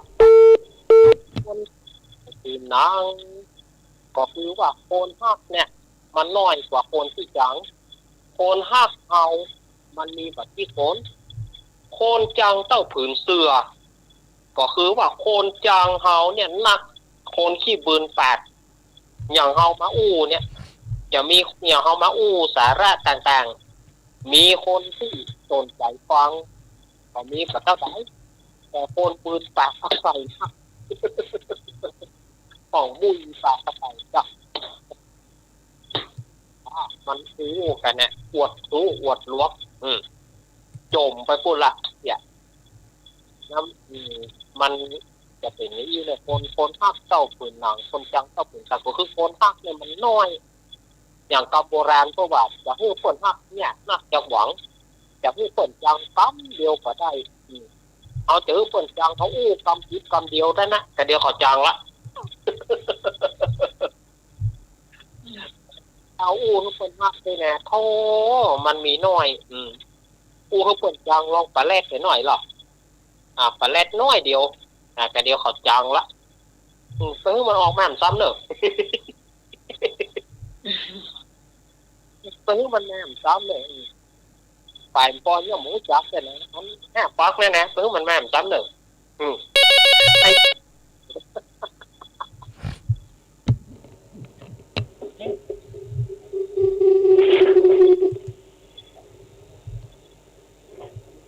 นี่รับ ครับผมครับ นี่รับเนี่ยรับ ครับ มันหนังกบมันหนังเขียดล่ะ ฮะ มันหนังกบหรือหนังเขียดหนังควายก็มีนะหนังกบก็มีนะหนังเขียดก็มีนะ เนาะ บางทีก็เป็นศาสตร์วัดนะ ตามคำโบราณเขาบอกมาอย่างนี้เลย ถ้าศาสตร์บ้านก็สั้นหน่อยถ้าศาสตร์วัดก็ยาวหน่อย หนังอย่างไหนนี่ผมก็ไม่สามารถจะรู้ได้เนาะครับผม แต่มันตัวอาจจะเป็นหนังเขียดหรือหนังกบ อะไรก็ไม่รู้เนาะ ถ้าเป็นเสือก็เป็นศาสตร์วัดเนี่ย ยาวถ้าเป็นศาสตร์บ้านก็ศาสตร์น้อยๆ ท่านหนัง เราอยู่ใกล้ๆนั่นแหละ หนังอย่างเขาก็บอกเข้าใจเนาะครับเนาะ ใครรักใครช่างเถิดเลยใครเชิดใครช่างเถิดทำนา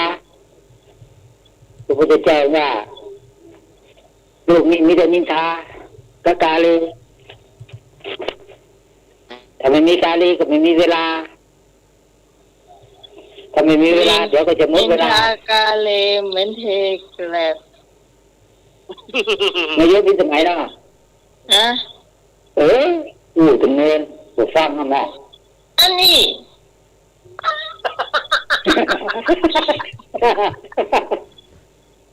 อันนี้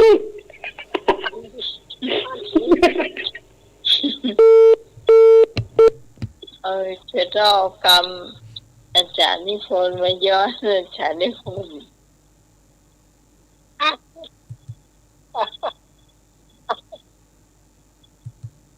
อัดยายข้าวหนมยายอัดยาย จ้าต่อไปเราไปกรรมอย่างก็เดี๋ยวก่อน เจ้า มีว่ะเจี๊ย นี่ มีกัน นี่จะเล่าให้ฟังอันนี้ นะ อันนี้เป็นเรื่องจริงนะ อืม เป็นเรื่องจริงเลยนะ จ้ะ เป็นเรื่อง ประมาณ40 กว่าปี โอ้ 40 กว่าปีละ โอ้ อันนี้เป็นเรื่องมาเกิดขึ้นที่เปิดลุงจันทร์ที่เปิดลุงจันทร์แต่เขาฮ้องว่าลุงจันทร์ลือลุงจันทร์ลือลุงจันทร์ลือเนี่ยไปเข้าไปในเวียงสมัยก่อนเอาถั่วมันนี่นะถั่วมันหรือว่าบัตรถั่วทองเนี่ยเอาไปขายในเวียงแล้วก็เข้าไปซื้อก๋วยเตี๋ยวทีนี้เจ๊กคนถามเจ๊กประกอบถามเปิ่นคือว่าของเปิ่นเยอะนะก็เจ๊กก็ถามว่าลือเจ้าอะไรลุงจานนี่บอกว่าโอ้พอไอ้นี่มันจะซื้อจักนะเมื่อใดบ่บอกมันจะว่าซื้อจักนะเขาก็ถามว่าซื้อจักนี่เนี่ยเขามาถามข้าวลือเจ้าอะไรแต่ผมก็เปิ่นถามเปิ่นถามต้นเขาไม่ได้พูดจักซื้อจักอะไร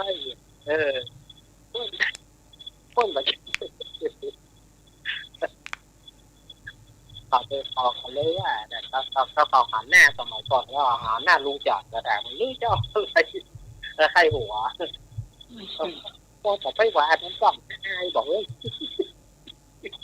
ก็จะไปเล่นก็เขาหันหน้าลือจะอะไรไว้ปอละไอ้คนเลยนี่เป็นเรื่องที่เป็นเรื่องจริงนะแล้วคนที่กู้ให้ฟังเนาะสมัย40 กว่าปีละสมัยเปิ้นปลูกบัตรถั่วมันแล้วตุกพอบัตรถั่วมันมาขายในเวียง อ บะชัวมันนี่เป็นบะชัวแหละก็ ไม่ใช่ทั่วเขียวอ่ะทั่วเขียวกับทั่วทองนั่นแหละทั่วเขียวอ่ะที่มันเป็นฟักมันเอาเม็ดมันเม็ดของทั่วเขียวนี่นะเขาเอาฟักมันมาตากแห้งพอเขาตากแห้งแล้วมันแตกพอแพบแล้วเขาก็เอามาบุกเอามาบุกเอาเปลือกมันออกบุกเอาเม็ดมันไปขายนี่ป่อเคยปลูกนะถั่วชนิดเนี้ยถั่วเขียวถั่วมันเนี่ย ป่อเคยปลูกอาตมาเนี่ยได้บุกตัวเปิ้ลเนี่ยนะได้บุกถั่วเนี่ย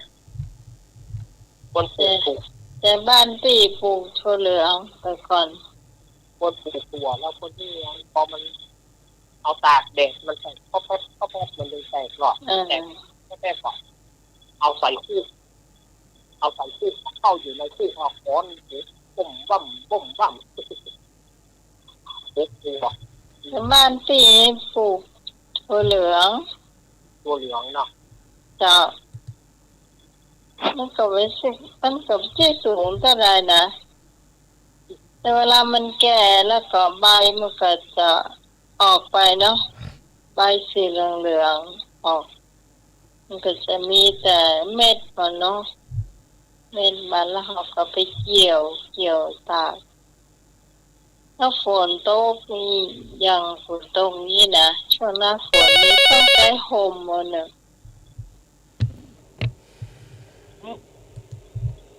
เจ้า ใช่ไหมอยู่ไหม เจ้า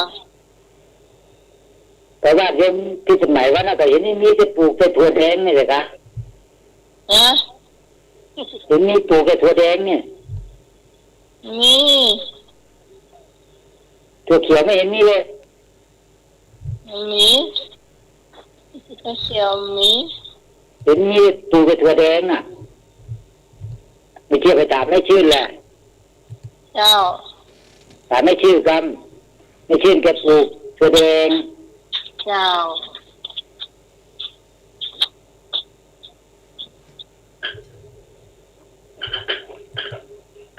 แต่มันไม่บอกพันอี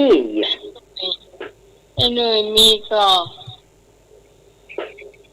เอาเชียร์มาเนอะเวลาก็ไปโวยจ้ะ เวลาจะไปโวยสิ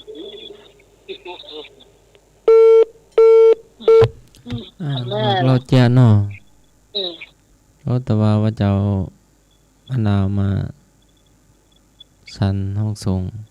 เขาไปดูวันนี้มันเป็นเน่าไปครึ่งหนึ่งแล้วก็ ไอ้ยัง มะนา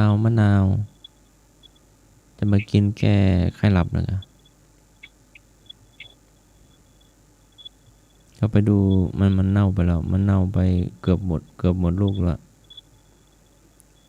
เจ้าจบ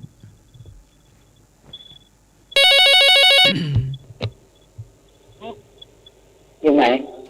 เจ้า มันน่าจะมีรายการถูกกดร้องเพลงกันน่ะ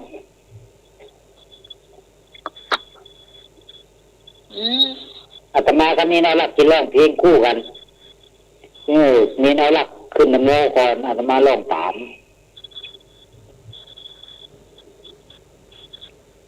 เองยังถ้าปีติโยว่าสันโตนะล่ะ สักทีที่อยู่ก็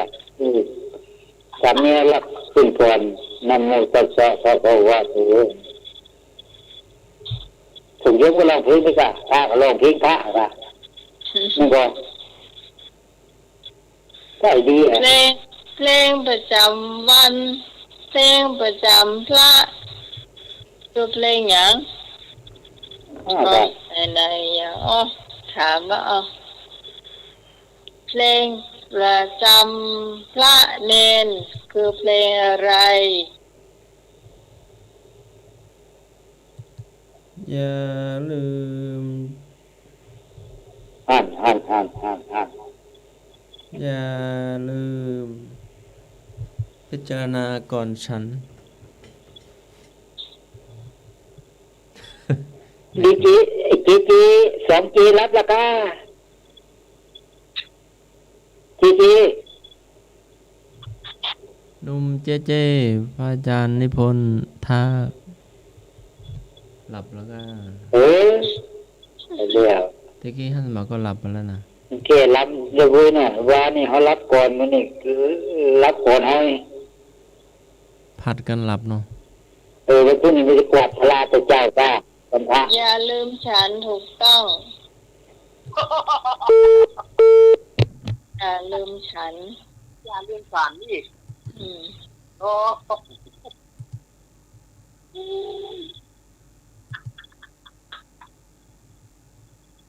ประชันก็ได้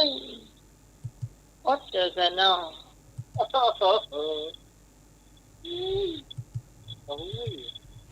อ่ะคำถามหนึ่ง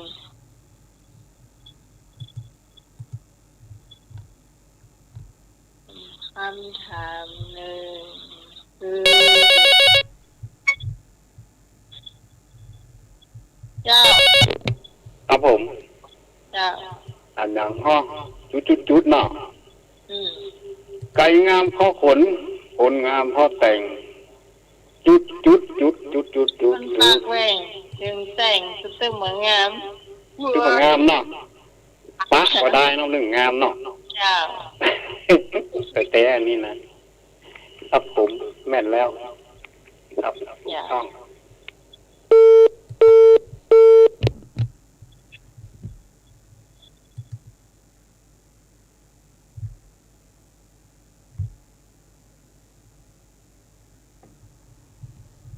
แม่ก็ยังลูกใหญ่เหลือแม่ แมงมัน ถูกต้องฮัลโหล ที่โยมพงว่าใดโยมพี่ไหม อะ โยมพงว่าใดโยมพงคือว่าใดที่เนี่ยโยมพงอ่ะ โอ้จำไม่ได้ละ จ เจ้า โยมพงไปว่ายังไงเมื่อกี้เนี่ย จำบ่ได้แล้วลุงพงษ์โทรมาใหม่เน้อ ฮัลโหลเจ้า ไก่งามเพราะขนคนงามเพราะเก่งนะ ครับผม ฮะ คนปากเวงเก่งยังได้กับงามนั่นก็ อ๋อตอบไปแล้วเจ้า รับไปเลยละ เจ้า ต้องใช้แค่รับเนี่ยเพื่อน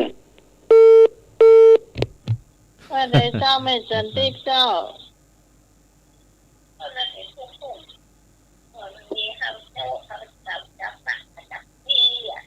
ฮะไอ้หยังก็เจ้า มีหน่วยแล้วเขาจะเข้าประเทศจับแล้วอุ้ยกว่า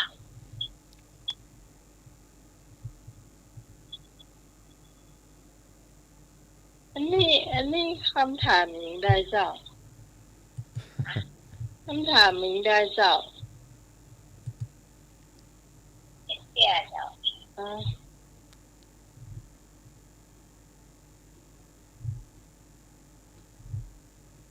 ถ้าเป็นอันกรรมที่ต่อเนี่ยแม่ควรยึดกรรมต่อไว้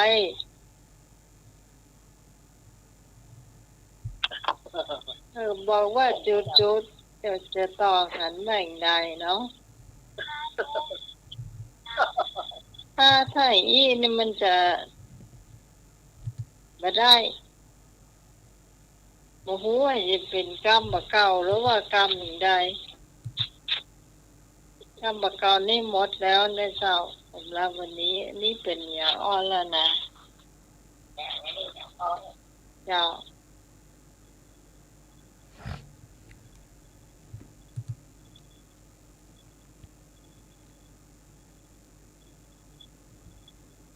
พระเนนโทรศัพท์วันไหน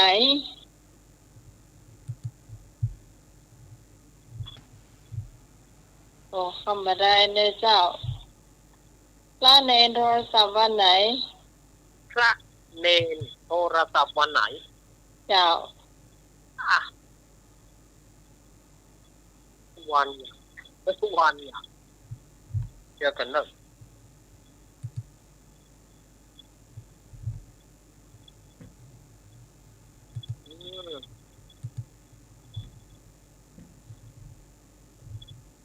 เอาไปตอบได้เลยจะได้ญาติโยมพระเนรโทรศัพท์วันไหน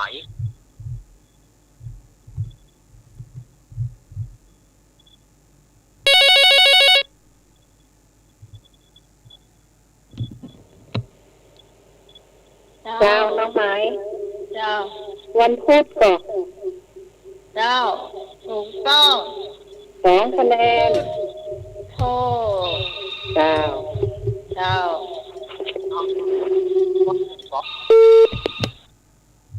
เจ้า ตอบไปแล้วยัง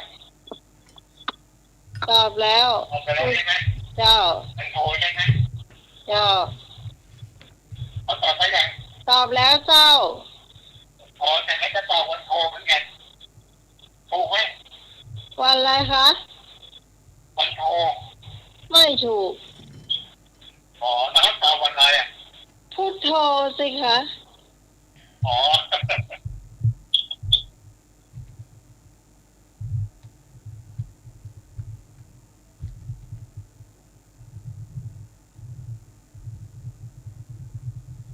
อาจารย์เฮาจะมีอย่างถามพระเจ้าอาจารย์วิศวะ ครับ เจ้า อย่าว่าอย่าเรียกแม่บุกีเข้า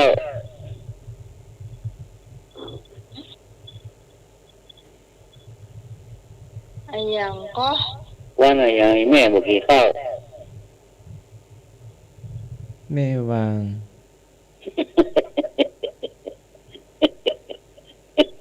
แม่ริม แม่แตง แม่ห้องสอน ถูกต้อง แม่น้ำปิง แม่อะไรน่าถูก นะ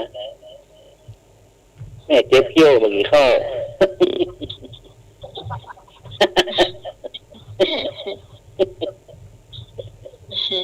นี่บุกีเข้าอย่างแม่เจ็บเขี้ยว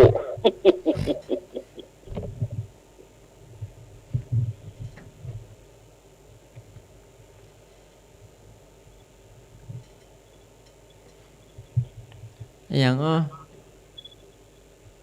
อะไรหาต้นเตี้ยเลี่ยต่ำลดล้ำร้อนเหลือ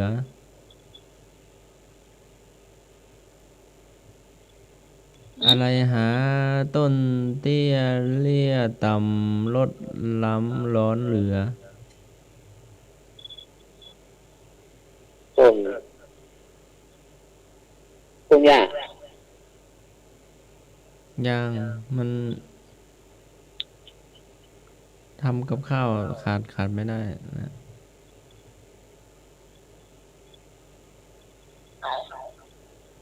มันจะหน่วยมันจะแดง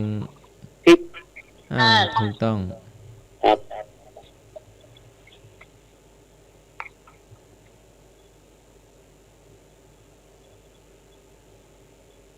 อะไรหาแก้ผ้าเข้าถ้ำบ่เป็นคำละมกนะ เป็นผลไม้นะ เงาะ ไล่ๆไปเรื่อยๆมัน เงาะมังคุด ย่าง ทุเรียน มันจะแก้เจ็บท้องอ่ะ แก้กระเพาะ แก้แผลในกระเพาะนะ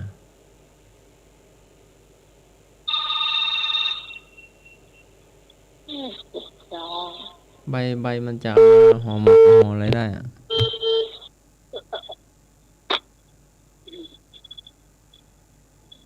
ได้ก่อ 22ค่ะ คนปอกฮัลโหลตอบว่าได้ ต้นกล้วย ย่างคนปอกกล้วยเข้าปาก แม่งก่อ เจ้า คนปอกกล้วยเข้าปาก อันนี้หนุ่มไพบูลย์เนาะ ครับ คนปอกกล้วยเข้าปาก แล้วหนุ่มไพบูลย์สันติธรรมมาแล้ว แม่ตอบว่าใดเจ้า ต ยลำไยเจ้า ไม่ถูกเจ้า อะหยังอ้อเต่าหลังทุงลงน้ำบ่คุณ หืม อะหยังอ้อเต่าหลังทุงลงน้ำบักคุณ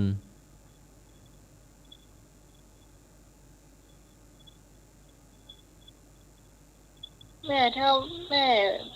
ตอบไม่ได้แม่วางสายไปเลยนะเจ้า อาจจะยาก ค เนาะ นอื่นจะเข้า อาจ นะ จะอยากลุงกินน้ำเสลยลุงกินน้ น้ำนี่ ำอะไรเอ่ยเกิดมาหน้าเวทนามีตาทั่วตัว เป็นผลไม้ สับปะรด ถูกต้องอะไรเอ่ยหีบน้อยใส่ผ้าเหลืองคนทั้งเมืองไขไม่ออก ไข่ไก่ ถูก ไข่ ต้อง เป็ดเจ้า ท่านอื่นถามพ้องนอก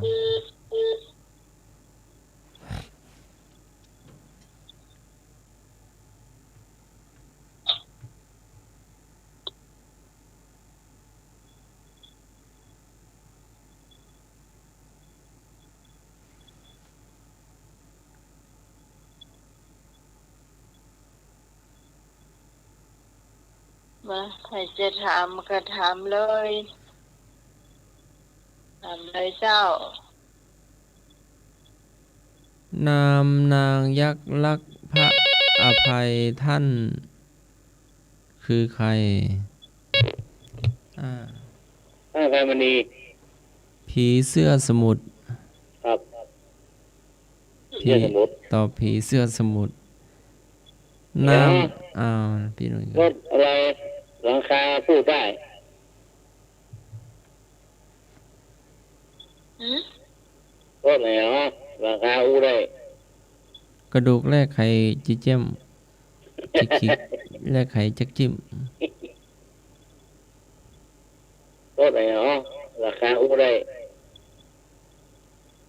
รถ รถกับข้าว ขายผลไม้รถ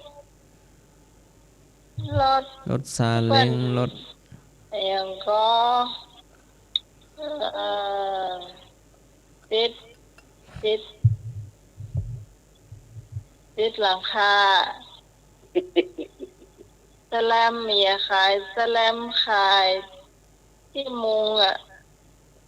ครับ เออ ขายผลไม้ก็ได้หรอ อืมขายผลไม้ขายคู่อย่างอะ ครับ ขายละมุดเนี่ยมัน ครับ มีอย่างก็เป็นเพราะว่า ดาวอะไรไม่สวยเนาะ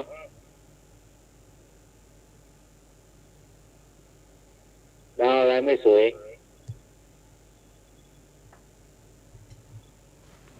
ดาวเคราะห์ ไม่ใช่ ดาวเทียม ไม่ใช่ ดาวโลด แน่นอน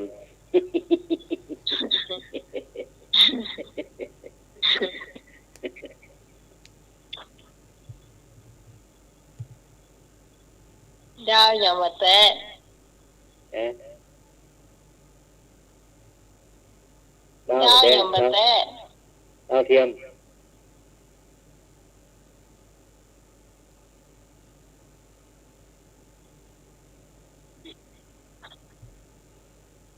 เน้นช่วยถามเลยเน้น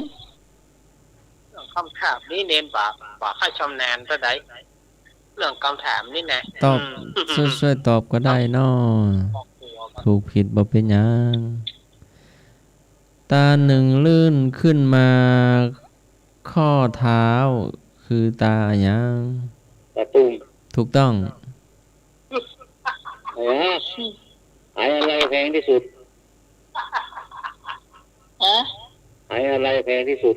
หอยอะไรแพงที่สุด หาย ไหตามังก ไอ ร ทองค ถูกต้อง น้ำแหล่งทานขานไข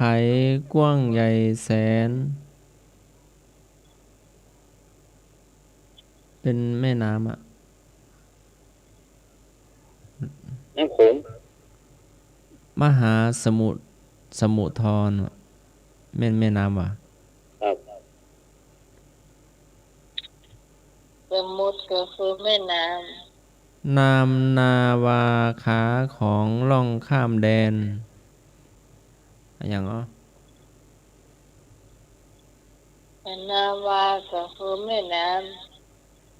เรือ เรือเดินสมุทร เรือสมุทร นามถิ่นที่พระสีแขนแม้นบรรทม ำ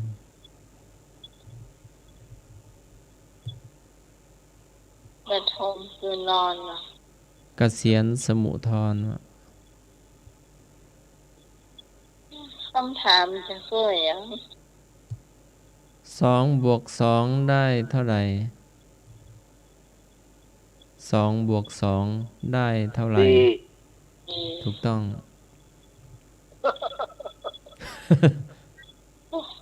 พี่ล้ำเหลือจ้ะ ก้าสิก้าก้าสิก้าก็ได้ว่าแม่นเลยก้าสิก้าเจ๊สิ ปัญหาวิชาการอะไรเอ่ยอยู่ใต้สะพานพุทธ สอุ ตอบแม่น้ำเจ้าพระยาปริศนาคำทายอะไรเอ่ยอยู่ใต้สะพานพุทธ สรุ ถูกต้อง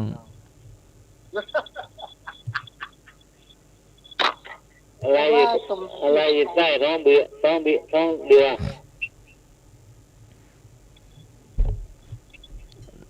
อะไรอยู่ใต้ท้องเรือ สารวัน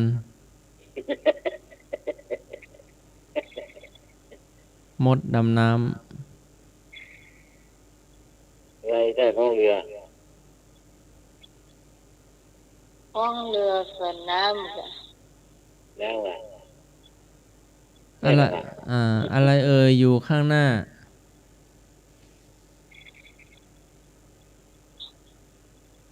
อะไรอยู่ข้างหน้า อ่า ผู้ดัง แม่นหมดอ่ะหูดังโต๊ะเตียงตังโทรศัพท์ประตูบ้านแม่นหมดอ่ะ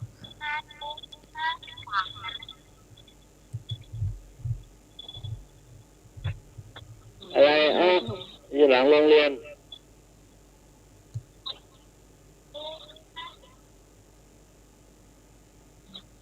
ต้นกล้วย อยู่หลังโรงเรียน ต้นกล้วย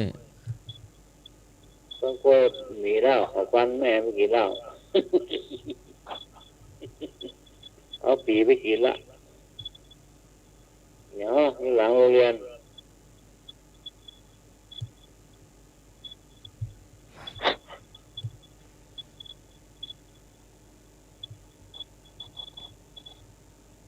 โรงเรียนเป็นของใคร เอานี้ก่อนอย่างอยู่หลังโรงเรียน เน่าละ เอาแล้วที่สมัยแล้ว เอาละ แต่เนี้รักเหรอย อม งั้นหลังโรงเรียนงองูล่ะ โอ้โห เจ้าของโรงเรียนแล้วเป็นไทยสร้าง ของโรงเรียน ท่านสมัคร โรงเรียนเป็นของใคร ของท่านสมัคร บ่าใจ ของครู บ่าใจ ครูก็บ่ใจ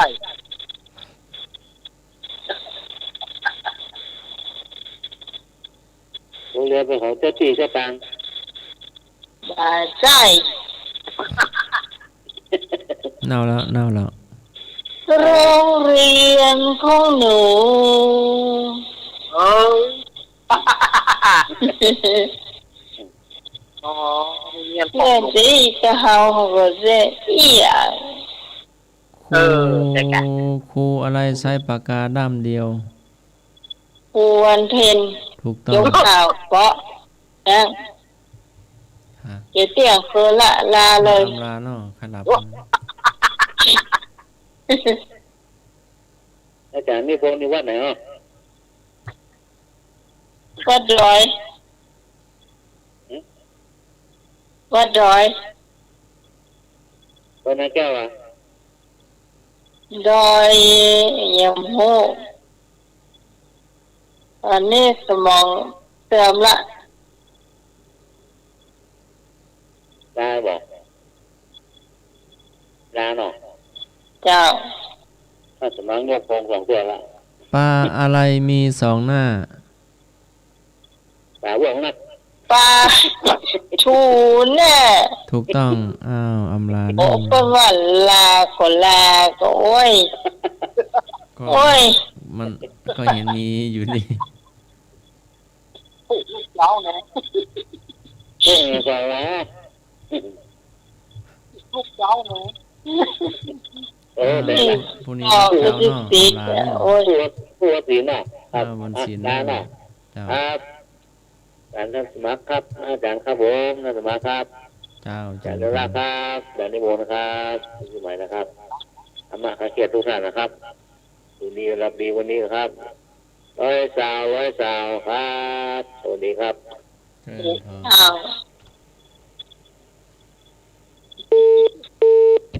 ต้องเจให้รับละ เจ๊รับยังจากวิดจากวอยเด็กเจ๊ครับก็ต้องมาละได้ยินนี่แสดงว่ายิ่งรับไปนี่ครับ เจ้าเจเด้อเจเด้ออ่ะนี่ไผมี อุ้ย เจ้าดีเจ้า เจ้าน้องไม้ เจ้าแม่ แม่ใกล้ไปต่อเครื่องคิดเลขเปิ้นถาม2+2เป็นตะไดน้องไหมฟังต่อ ใกล้ไปต่อเครื่องคิดเลขอยู่ เจ้าน้องไม้กับนมัสการท่านอาจารย์ ท่านสมา เรื่อง ร์ท มันเรื่องมันเรื่องหาไปศึกษาแต่การ มันเห็นรักไปเนอท่านอาจารย์นิพนธ์เจตัวเนอน้องใหม่ตัวเนอเจ้า เจ้า ค่ำคืนนี้นอนหลับฝันดีเนอ เจ้า พวกนี้ตื่นมาเจอแต่ของดีๆเนาะน้องใหม่เนาะครับดีฝันดีทุกคนเนอจ้าน้องใหม่แม่ได้ยินน้องใหม่นี่ข้าจะให้รับเหมือนกันนะรัวไปเหมือนกันเนาะ วันนี้แฟนน่ะก็ว่าแบบปวดท้อง เจ้าน้องไหม ขอบคุณแม่แดงแม่เศร้ามาเรือพายแถมบอกเข้ามาเนอะ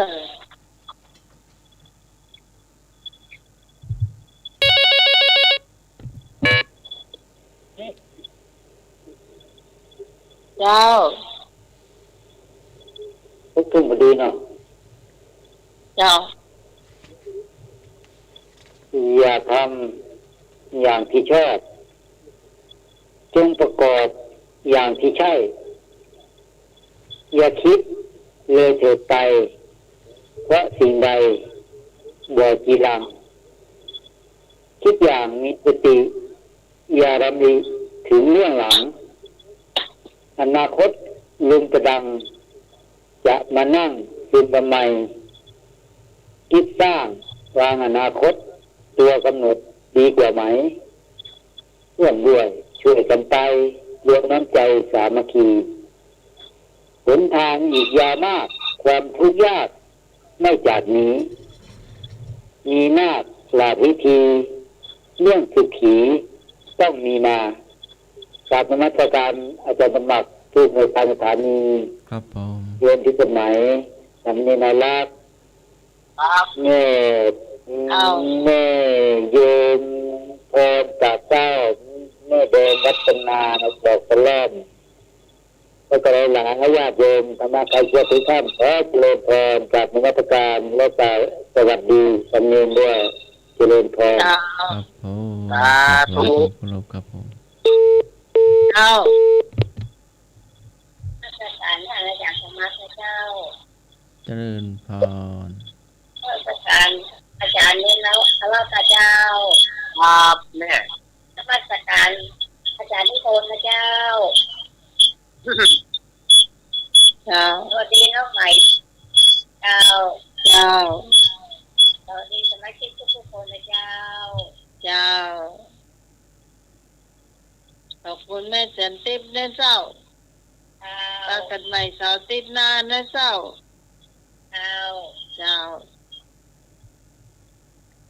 มาคุณผู้ฟังท่านไหนที่ยังมารับบันดอนเตอร์เจ้า มาลานก่อนเจ้า มีแถมก็มีอยู่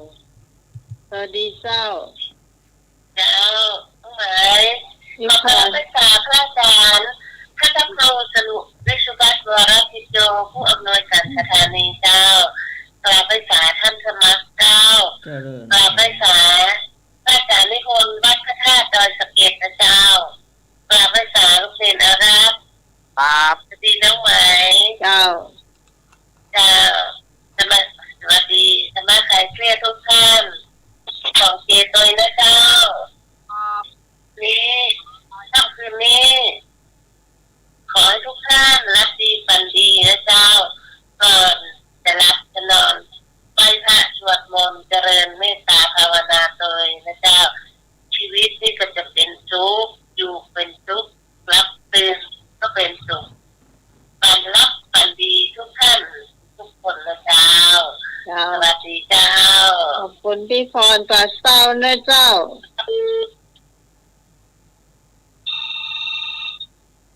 เจ้าขอหลับไปในคืนนี้ขอจงตั้งเดิมหรือดีไว้ให้มั่นเอาแล้วพอแล้ว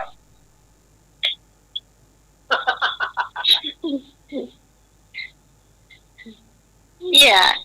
ยโอ้ย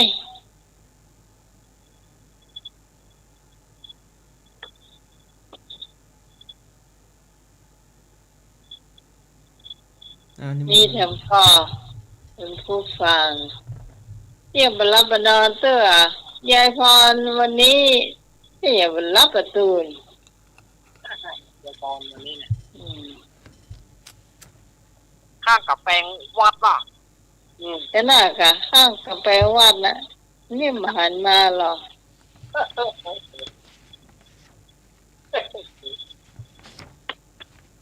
ต่อไปเป็นเจครับคือพี่ราตรีสวัสดิ์ฮิตสมัยเปิดการนะครับเจ้าเปิดการนะครับในรักเปิดการนะครับตาเน้นรักได้เลยครับ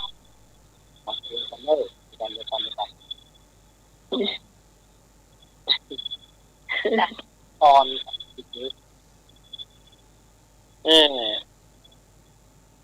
ตอนเด็กฟังเที่ย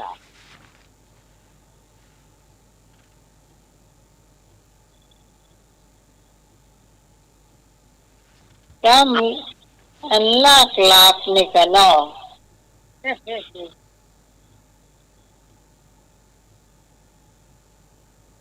มีฝ่ายก็ประชาญาติโยม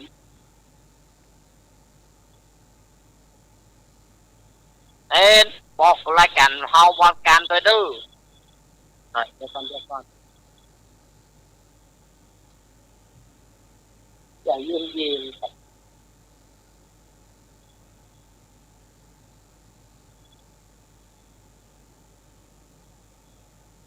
ีก็ประชาญาติโยมที่จะมาหลับมาแล้วหมดแล้วแล้วหนอ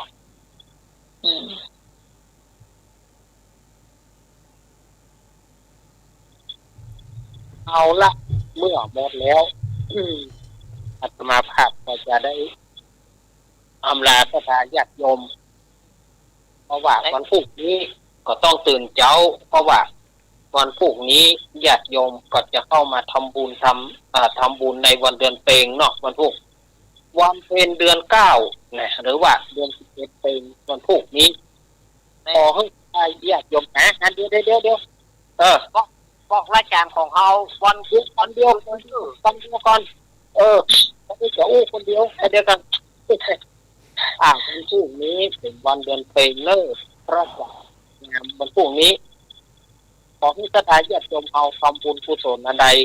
ปราศจากโควิด-19 ปราศจากโรคไฟไข้เจ็บต่างๆอย่าได้มาใกล้อาตมาภาพจะนำรายการธรรมะคลายเครียดอำลาจากศรัทธาญาติโยมไปก่อนเสาร์อาทิตย์หน้าไปปากันใหม่ถ้าหากว่าญาติโยมอยากจะฟังธรรมพื้นเมืองก็คืนวันอังคารเลิกคืนวันอังคารนั้นอาตมาภาพก็จะได้น้อมนำธรรมเนื้อมหาจารย์เวสสันดรชาดกมาเทศมาเล่าคือศรัทธาญาติโยมนี่กับไป3การละทศพรหิมพานต์ตานาขันก็คือผู้ที่เกิดปีหนูปีงัวปีเสือผ่านไปละวันอังคารหน้านี่ก็วันอังคารวันฮือนี่ก็จะเป็นชะตาของผู้ที่เกิดปีกระต่ายเนอะโอ้ปีกระต่ายเป็นปีป้อปีเพื่อเดนคนเป็นปีกระต่ายเนอะงวดวันอังคารที่จะถึงนี่นอกปีกระต่ายหรือว่าปีเถาะซึ่งเป็นคำวันนับประเวทเนอะเป็นชะตาผู้ที่เกิดปีกระต่ายประมาณจะได้มาทำเกิดมาเล่าให้ศรัทธาญาติโยมได้ฟังวันนี้ขอความสุขรัสดีจงมีแก่ศรัทธาญาติโยมทั้งหลายนอนหลับฝันดีตื่นมามีแต่ความสุขตื่นมามีแต่เรื่องดีเรื่องให้บ่มี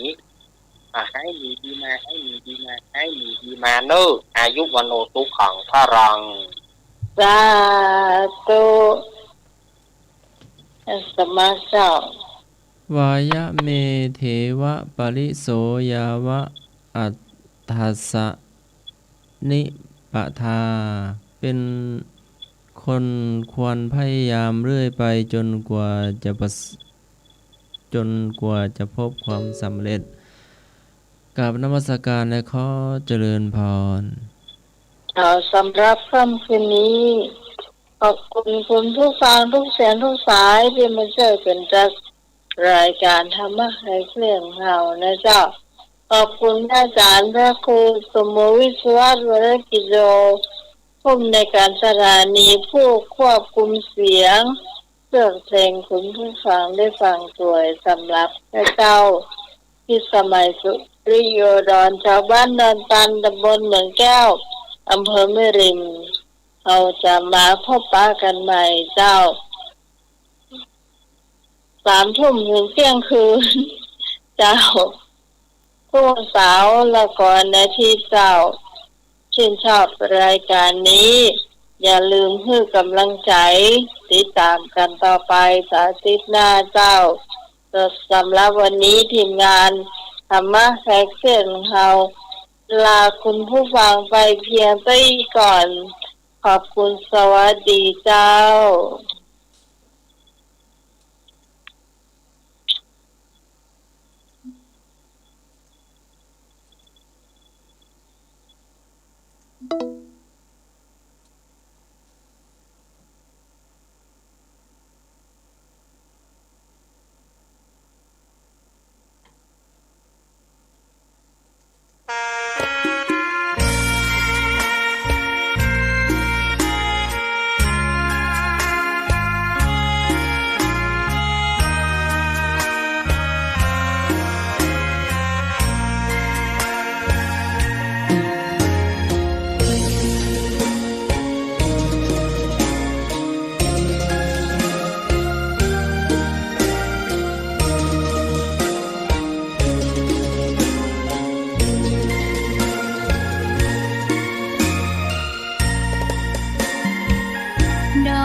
เจ้า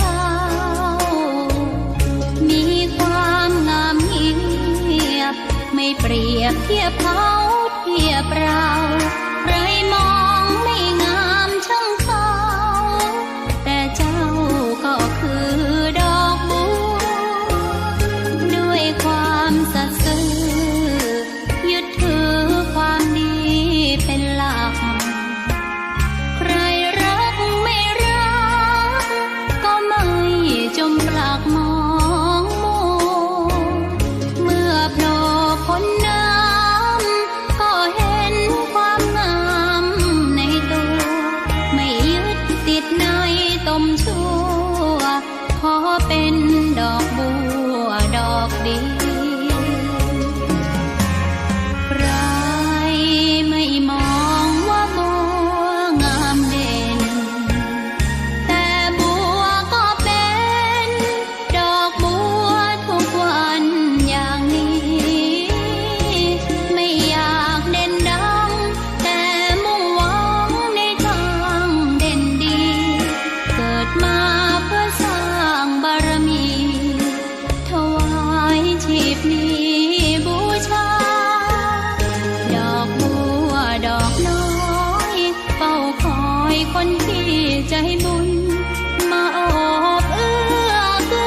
สการเจ้าค่ะวิกฤตโควิด -19 จะมีหลักธรรมใดช่วยได้บ้างไหมเจ้าคะเจริญพรสมัยพุทธกาลเกิดเหตุโรคระบาดในเมืองไวสาลีพระพุทธเจ้าให้คณะสงฆ์สวดพระพุทธมนต์เพื่อความเป็นสิริมงคลของบ้านเมืองและให้ประชาชนมีสติเกิดปัญญารอดพ้นจากภัยพิบัติได้สถานการณ์นี้ทุกคนตระหนัก